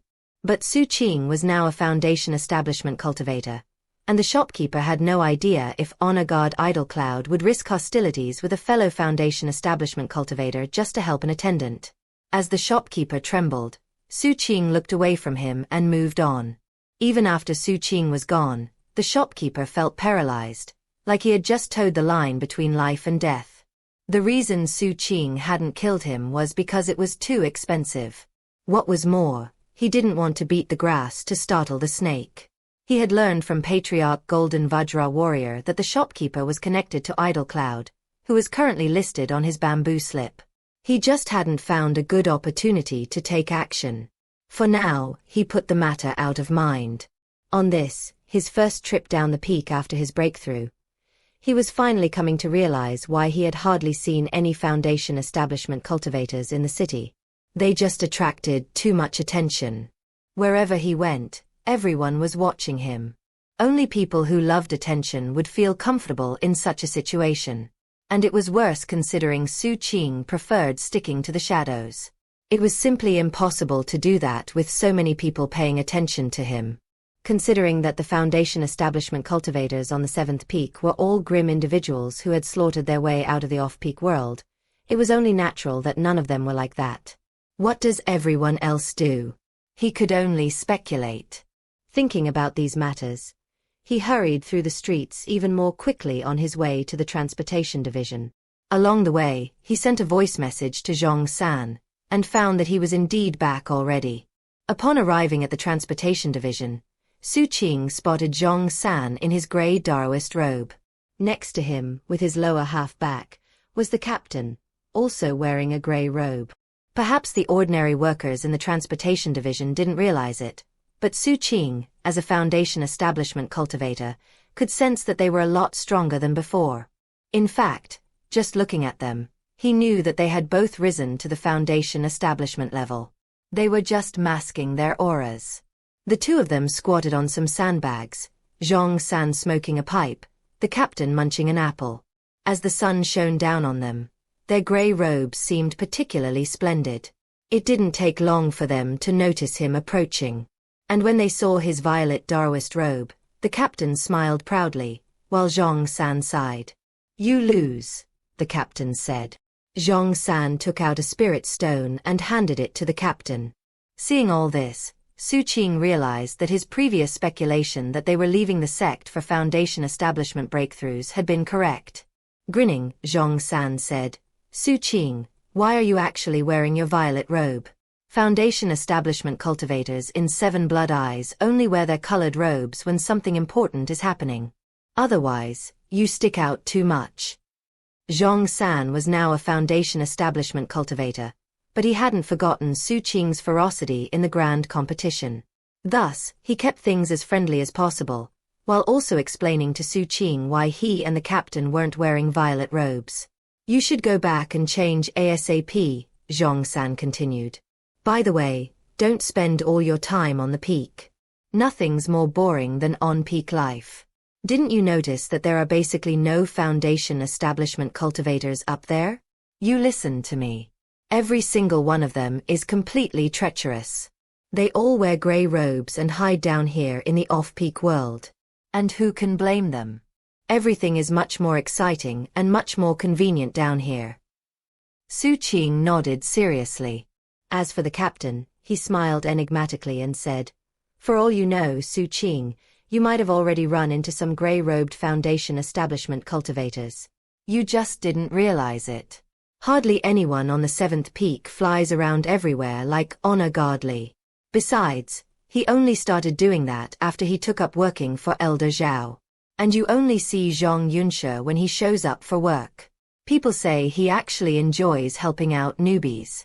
By the way," he took a bite out of his apple, then cleared his throat and continued, "Deputy Director Xu, you owe your director 10,000 spirit stones. When do you plan to settle up, huh?" Xu Qing looked at the captain. Just like before he had reached Foundation establishment, the captain's cultivation base fluctuations were impossible to read. "The director?" Xu Qing asked. "Yeah, that's right. After I got back, I was appointed as the director of the Violent Crimes Division. So, Deputy Director Xu, I suggest you get those spirit stones together as quickly as possible. The director is running a bit low on cash right now." Seeming very pleased with himself, the captain looked at Xu Qing expecting him to be envious. Recognizing this look from the captain, Xu Qing didn't need any prompting. "Congratulations, Captain." "Ha ha ha. It's great to be chatting like this again with you, Deputy Director Xu. Although, you need to update your form of address and call me Director." Xu Qing nodded. "Okay, Captain." "Director," the captain corrected, then viciously took a bite of his apple. "Sure," Xu Qing replied with another nod. Taking out 3 large apples, he gave one to Zhong San and one to the captain. Grinning, Zhong San said, "Would the two of you calm down already? I finished fixing your Dharma boat, Xu Qing. In a minute, I'll take you over there to see it. AI. It's hard to believe the three of us all reached Foundation establishment so smoothly. It feels like it's been a lifetime since the last time we were together. I honestly never thought I'd see Foundation establishment. I heard that a lot of people broke through after the grand competition. And Ding Xiaohai was one of the first. He made the breakthrough here in the sect. Zhong San sighed. What an idiot, right? The captain said, taking a bite out of the apple Xu Qing had just given him. Everyone else went to the grand competition to get rich. He went to become a conclave disciple. Then the first thing he does afterward is reach Foundation establishment.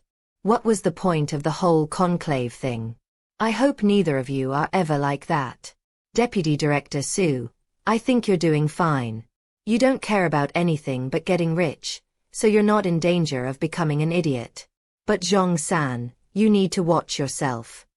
At this point, the captain lowered his voice. Looking both mysterious and very excited, he said, All right, listen up, both of you. I've been working on a big plan. I still need to get a bit more information, but once I do, the plan will be ready to carry out. I'm going to take the two of you with me, and we're going to make out like bandits. The rewards are going to be far more spectacular than Join's flesh. Zhong San suddenly looked like he was on guard, as did Xu Qing. What are you looking at me like that for? The captain said, glaring at them. Fine, I won't explain any further. Besides, I have to gather some more information first. Regardless, the two of you are far too weak. You need to form life flames as quickly as possible, so that you can unleash the power of the profound radiant state. Otherwise, I won't let you take part in my plan. The captain rose to his feet. What exactly is the profound radiant state? Xu Qing asked. He had heard about and read a bit regarding the profound radiant state, but that was all theoretical. He had never actually seen it. Zhong San also looked curiously at the captain. Apparently, he was in a similar situation as Xu Qing, having not had many dealings with Foundation establishment cultivators when he was in qi condensation. You want to know? The captain asked, smiling at Xu Qing and Zhong San. Whatever. Considering we'll be working together in the future, I guess I might as well explain. Do you know why I wanted to get some of Join's flesh? It's because after you eat the flesh of a godly entity, you can open multiple Dharma apertures in rapid succession. And that makes it possible to form your first life flame. So, what is the profound radiant state? Instead of using words to explain, I'll just show you. Suddenly, a shocking rumbling sound erupted from within the captain, like heavenly thunder. As everything around them shook, a terrifying shockwave rolled out from him. Xu Qing's eyes went wide with shock as he backed up rapidly. It was like there was a furnace inside the captain that had been ignited, sending intense heat rippling out in all directions. At the same time, the fluctuations coming off of him instantly became stronger than before by many times over. The captain looked like he was made of fire now. There was a heaven-shaking, earth-shattering image projected behind him, but even looking at it was painful to the eyes. And everything around him rippled and distorted. Then he moved. Xu Qing saw nothing but a series of afterimages, and then his mind reeled with an intense sensation of deadly crisis. He wanted to fall back, but wasn't fast enough. The captain was right in front of him, holding his right hand out. Clasped in his fingers was a single one of Xu Qing's hairs. Because of the intense heat, it rolled up and dissolved into ashes. Xu Qing's pupils constricted as the furnace within the captain suddenly went out, and he returned to his normal state. Smiling at Xu Qing, he said, Deputy Director Su, if I had wanted to kill you just now, you'd be dead already. Xu Qing didn't say anything in response, but his heart was pounding and his mind spun in shock. Most of what he had known about the profound radiant state came from what he'd read in jade slips. But seeing it in real life was totally different. Just now, the captain had seemed completely invincible. Of course, I am a genius, the captain said proudly, so when other people enter the profound radiant state, it's not as impressive. But you wouldn't stand a chance against them either. Entering the profound radiant state involves unleashing power from all of your Dharma apertures. When you do that, both your magical techniques and your fleshly body reach their peak state. It doesn't last for long, but it's enough to either kill your enemy or escape with your life. The only way to fight the profound radiant state is to also be in the profound radiant state yourself. And Foundation establishment cultivators without the profound radiant state are as weak as wild chickens. Therefore, little Qing, don't let the wild chickens you've seen in the past fool you about what Foundation establishment cultivators are like. You need to work hard. And remember to hurry up and pay back the 20,000 spirit stones you owe me. Smiling, the captain took a bite out of his apple and then walked a few paces away. There, he shot into the air in a beam of light, heading, not toward the 7th peak, but toward the Violent Crimes Division. Xu Qing watched him go. The sense of danger he had experienced just now was like nothing he had ever experienced before. And it left him feeling very anxious. He needed to open more Dharma apertures, and get to 30 as soon as possible. With a life flame, he could then enter the profound radiant state. That was obviously a big priority. Zhong San was also standing there silently. A moment later, he chuckled bitterly and shook his head. The captain is such a freak. Come on, I'll take you to your Dharma skiff. Xu Qing didn't respond. Keeping his eye on the disappearing captain, he followed Zhong San. Once I form a life flame, then with the blessing of the life lamp, I'll actually have the power of 2 life flames. Eventually Zhong San reached his warehouse. As Xu Qing followed him inside, he caught sight of a watercraft that was both familiar and unfamiliar. It was a huge Dharma skiff, 150 meters long, with a hull covered with a Foundation establishment sea lizard skin. It also had a different overall shape. Before it had looked like a crocodile, but now it looked like a sea lizard. And fluctuations of godliness rolled off of it. Instead of the feathered wings that had been on his Dharma boat, this sea lizard had 2 leathery wings on either side of it. The entire thing seemed completely fierce and violent. Okay, Xu Qing. The captain gave both me and you a very small portion of Join's flesh. I added it in as the power source. With that upgrade, your Dharma boat became a true Dharma skiff. Of course, if you want to uninstall Join's flesh, that's fine. But I think having a Dharma skiff is better for you. With it, you'll have a much better chance of surviving out on the Forbidden Sea. Chapter 139. His Own Fortune. Xu Qing felt battered by waves of shock as he looked at the sea lizard-shaped Dharma skiff. He had seen Foundation establishment sea lizards before. And because he had seen one in real life, he could spot the differences between a real sea lizard and this sea lizard-shaped Dharma skiff that Zhong San had crafted. However, in terms of the aura, it was almost exactly the same. The hull was 150 meters long, and it had 4 limbs with razor-sharp claws at the end. Its head was extremely lifelike, and its tail even swished back and forth. It really looked just like a sea lizard. The main thing that didn't resemble real sea lizard anatomy was the pair of leathery wings. They were huge, and just looking at them, Xu Qing guessed that when they unfurled, each wing would be as long as the lizard's entire body. He could only imagine what wild winds would spring up when they flapped. The cabin was on the lizard's back, a 3-story structure that looked beautiful while simultaneously coming across as being very sturdy. Zhong San looked extremely proud of himself, and his jaw even jutted out a bit as he gazed at his masterpiece. 7th peak Dharma boats are classified as boats, skiffs, ships, and cruisers. Yours is 100% in the Dharma skiff category, and class 3 at that. However, because of the godly lizard skin and Join's flesh, it actually surpasses that level in some ways. The points of weakness are the keel, some of the miscellaneous building materials, and the core power source. Join's flesh is precious, but the captain didn't part with much of it. And the godliness within it is limited. If you can get your hands on the full heart of a godly entity, then your Dharma skiff will be worth far more. Unfortunately, Foundation establishment Dharma skiff materials are vastly more expensive than the Qi condensation type. Also, Dharma skiff parts are a lot more complicated. Basically, To upgrade even the lowest level foundation establishment materials, you're going to have to spend 30 to 50,000 spirit stones. If you want to upgrade something higher level, such as your sea lizard skins, it's going to be even more expensive. Probably 150,000 or more. Not even I could afford that. And there are more expensive items that go for astronomical prices. In other words, Xu Qing, if you want to upgrade your Dharmaskiff, you really need to make some money. One reason why Dharmaskiffs are so amazing is that, once they reach Class 8, they have a special function related to the profound radiant state. Simply put, it lets you suppress an enemy's profound radiant state.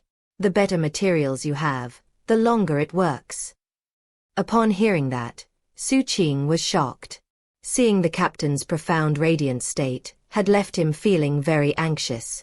Now that he knew the Dharmaskiff could do something like this, it caused his eyes to glitter. Zhong-san grinned. Surprised. Well, now you know why 7th Peak Foundation establishment cultivators are so focused on upgrading their Dharmaskiffs. And you also know why people from the 7th Peak are often called boat cultivators. Considering your previous Dharma boat got half destroyed, I decided to shore up its toughness and defenses. Significantly.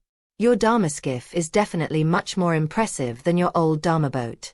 Whether it's moving on the surface of the water, flying in the air, or moving under the surface, it's capable of shocking power.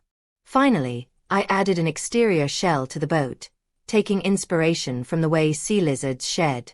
If your Dharmaskiff sustains an overwhelming attack, the exterior shell will explode like heavenly maids scattering blossoms. It will look like your Dharmaskiff is badly damaged, and hopefully it will make your enemy hesitate to waste Dharma force on a second attack. However, with a mere thought on your part, the shattered pieces of the exterior shell can form back together. That said, I'm not very familiar with the method of constructing the exterior shell, so don't use it too many times. I'd say no more than twice. In any case, when you use that ability, whether you fake death or counterattack, it will catch your enemy off guard. Xu Qing looked at Zhong-san, and then back at the Dharmaskiff. He could sense how much effort Zhong-san had put into helping him upgrade his boat. It was a precious thing considering how things worked in 7 Blood Eyes. Clasping hands, Xu Qing bowed deeply. Many thanks, elder brother Zhong-san. Don't be so polite, Zhong said. I've invested in you, and seeing how you and the captain are turning out, it seems I invested wisely. I just hope that I can improve your chances of staying alive. After all, I think both of you are absolutely crazy. Although, the captain will probably end up dead sooner than you. He sighed. Xu Qing hesitated for a moment, then asked, Does my Dharmaskiff still have the materials in it you originally bought for the captain's coffin? Zhong-san cleared his throat and smiled. Of course. Those were some good materials.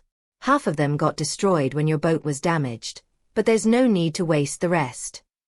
Xu Qing didn't say anything. Clasping hands, he thought for a moment, then took out 20,000 spirit stones and handed them over. Zhong-san accepted them. After all, he had used quite a few materials in his work. Waving goodbye, he left. Xu Qing took his Dharmaskiff and looked out at the open sea, his eyes shining with anticipation. Tomorrow morning, first thing, I'm going out to sea. Having made his decision, he left the transportation division, all the while calculating how many spirit stones he had on hand. I spent way too much on foundation establishment. I barely have 50,000 spirit stones left now. I really need to sell that spirit breath lamp. That'll replenish my coffers. By the time he was heading back toward the 7th Peak, it was getting late, and there were few people on the streets of the capital city. Night time was when off-peak disciples would prowl the streets with malicious intentions. None of that had anything to do with Xu Qing.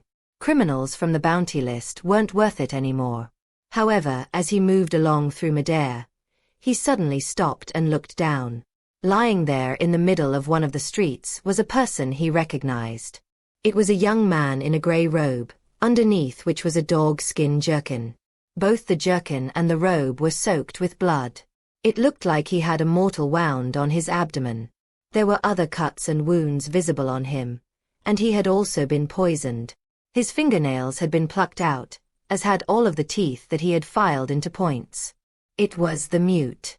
He was badly wounded and gasping for breath. As for the identity medallion laying on his chest, it had no merit points in it. Based on the time, when the sun rose in the morning, he would be wiped out of existence by the 7 blood eyes formation. Xu Qing looked down at the mute. Then he dropped to the street and stood above him. The mute was unconscious. In fact, he looked so badly wounded that he might not make it to dawn. He had no sack and no dharma boat.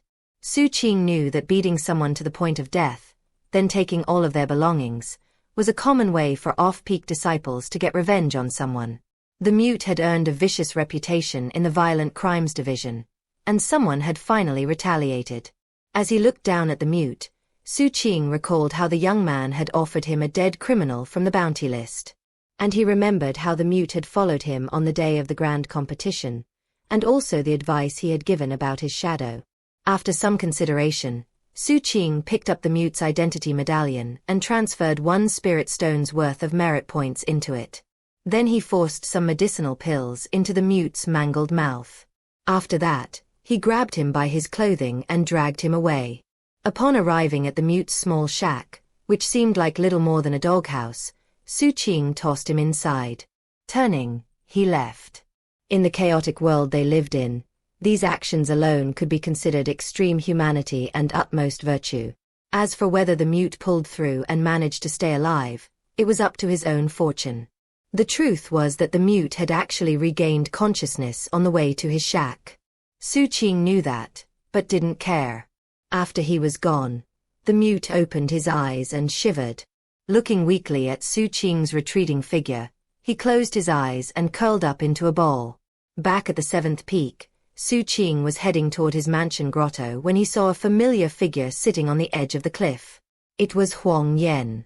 His legs dangled over the edge of the cliff, and he was currently sipping from an egg.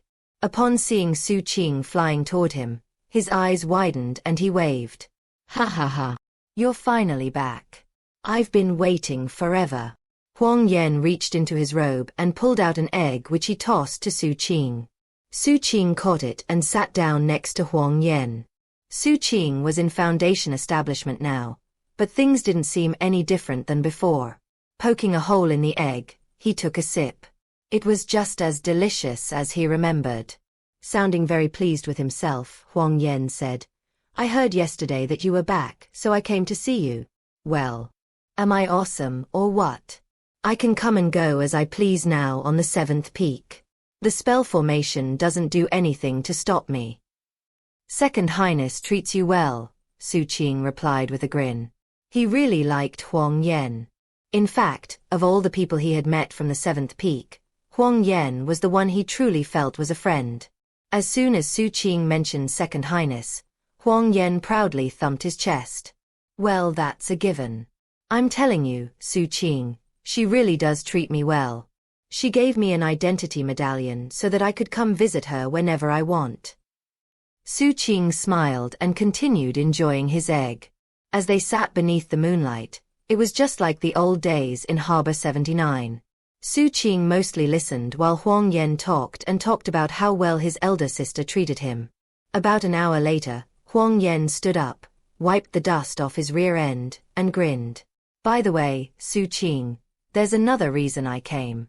I heard you're the one who got the spirit breath lamp from the merfolk. Want to sell it to me? I'd like to give it to my elder sister. We're bros, so I'm not even going to think of taking advantage of you. I'll buy it for 500,000, except I don't have that much saved up. It'll take me a month to get it together. But if you're fine with it, then let's seal the deal right now. Xu Qing thought about it, then nodded in agreement. Hearing that, Huang Yan was very excited. Shortly after, as he was preparing to leave, he suddenly thought of something, and his expression turned serious. Lowering his voice, he said, Xu Qing, my elder sister told me that something big is going on in the sect. During the battle with the merfolk, our 7 Blood Eyes patriarch experienced a cultivation base breakthrough, and then invaded sea zombie territory. But there's more to come. After all, his cultivation base is different now. It looks like the sea territories need to be redistributed. If things don't go smoothly, war will break out. Actually, it's a good thing for us. War is like the grand competition. There's always a big opportunity for profit. Of course, the more dangerous the situation, the more profit there is to be had. With that, Huang Yan took his leave. Xu Qing watched him go, then looked out at the open sea. War, huh? He murmured. Chapter 140. Fishing for Dragons. Xu Qing had never experienced war personally, but he had witnessed something similar. That said, it was a far cry from real war. The small city in whose slums he had lived had battled with another city. The fighting had gone on for about 7 or 8 days. If 7 Blood Eyes goes to war with some other force, will it last for that long? Xu Qing thought back to the grand competition and the fight with the merfolk. Then he remembered what the captain had said. Such weighty matters were beyond their control, and would be handled by the leadership of the sect. If there's not enough profit to be had, I won't join in the fighting. Going back into his mansion grotto, he sat down cross-legged and took out the life-nurturing incantation Jade Slip. The balefire soul-swallowing scripture was a martial technique, but the way it used slaughter made it something like a magical technique. After cultivating it, the way you opened Dharma apertures revolved around magical martial arts stances. The life-nurturing incantation was different. It revolved solely around a cultivator's breathing exercises. In that regard, it was similar to the sea-forming scripture. By slowly strengthening oneself, the cultivator would open Dharma apertures one after another. After more thought, Xu Qing had come to the conclusion that his previous assessment was incorrect, and that the best thing would be to cultivate both techniques at the same time. It didn't matter which one he focused on more, as the foundation establishment level was all about opening Dharma apertures and forming life flames, and both could do that. And thus, he began cultivating the life-nurturing incantation. The night passed. The next morning, as sunlight slowly filled the sky, Xu Qing opened his eyes. He organized his weapons and poisons, as well as the talisman treasures he'd purchased. Then, after his usual routine of suppressing his shadow, he opened the door of his mansion grotto and looked out at the rosy sky. I need to go out to sea, kill some sea beasts, and use their souls to open more Dharma apertures. Striding away from his mansion grotto, he stepped out into midair. His snake-neck dragon then appeared beneath him, roaring to heaven. Flapping its 4 draconic flippers as if the sky were the sea, it shot with shocking speed toward the horizon. The sea of endlessness was covered with black waves. Compared to the bright sky, the darkness of the water was bizarre. It seemed almost like ink. Its mysterious depths imparted a sense of awe. Though this was not Xu Qing's first time out at sea, he didn't feel very much different than the previous time. He remained cautious and careful. In the sect, there were rules that everyone had to follow, but outside the sect, anything could happen. Instead of showing off by flying, he traveled on his Dharma skiff. And he used the disguising function to make it seem like an ordinary Dharma boat. After sitting down cross-legged, he activated the defenses and set a course. It feels better to be on my boat than in my mansion grotto. His first destination was a location he had been to before, specifically, the area where he, Zhao Zhongheng, and Ding Shui had encountered that snake-neck dragon. 1. And that was because his first chosen type of prey was snake-neck dragon. He needed souls to open his Dharma apertures, and he'd decided that sea beast souls would be the perfect kindling for now. Of course, he knew it was unlikely he would encounter the exact same snake-neck dragon. But he figured it would be a good place to start looking. Not wanting to waste time, he cultivated the life-nurturing incantation while he traveled, and simultaneously worked on putting his personal snake-neck dragon into one of his Dharma apertures. His snake-neck dragon had a foundation establishment aura now, and he was worried that if it was out in the open, wild snake-neck dragons would fear it and stay away. As he traveled, he saw other 7 Blood Eyes Dharma boats. He was always very leery of them. It didn't matter that he was in foundation establishment now, he was still as cautious as ever. Generally speaking, other watercraft treated him the same. Everyone was careful when on the open sea, and hesitated to get too close to each other. Time passed. 3 days later, Xu Qing's foundation establishment level of speed allowed him to reach that same spot he was looking for. It was high noon, and puffy clouds danced in the blue sky above. As Xu Qing sat on the deck, he looked at the black waters of the Forbidden Sea, then focused his senses on what was happening beneath the surface. After quite some time passed, he didn't see any snake-neck dragons. Xu Qing stilled his Dharma skiff so that it didn't send out any fluctuations. Then he looked to the skies, peering about until he spotted a pseudo-tooth albatross circling in the distance. Waving his hand, he sent his iron skewer shooting out. The pseudo-tooth albatross reacted with alarm, but it wasn't fast enough to completely avoid the attack. The skewer pierced the bird's wing, causing the bird to let out a piercing shriek. Then Xu Qing controlled the skewer in a manner to pull the bird out of the sky and onto the surface of the water, preventing it from flying away. Then Xu Qing waited. Time passed. The pseudo-tooth albatross struggling didn't do any good. Eventually, Xu Qing's pupils constricted as he noticed something deep beneath the surface. Water flowed, and eventually, he saw a majestic snake-neck dragon more than 900 meters long. It had an astounding aura, apparently somewhere between qi condensation and foundation establishment. But most amazing was its physical form. There was no way a qi condensation cultivator could fight it. As it neared, it noticed Xu Qing's Dharma skiff. However, Xu Qing had the Dharma skiff's fluctuations masked, and was doing the same for himself. The snake-neck dragon circled around him, then suddenly shot right in his direction, completely ignoring the pseudo-tooth albatross. From the look of it, the dragon thought that Xu Qing would taste more delicious than the bird. As the dragon neared, Xu Qing sat unmoving on the deck. When it was almost upon him, his eyes turned cold and he reached out toward it with a grasping motion. The water around the snake-neck dragon erupted, rising high in the shape of a hand that pulsed with the Dharma force of foundation establishment. As the hand grabbed the dragon, the iron skewer shot down from above.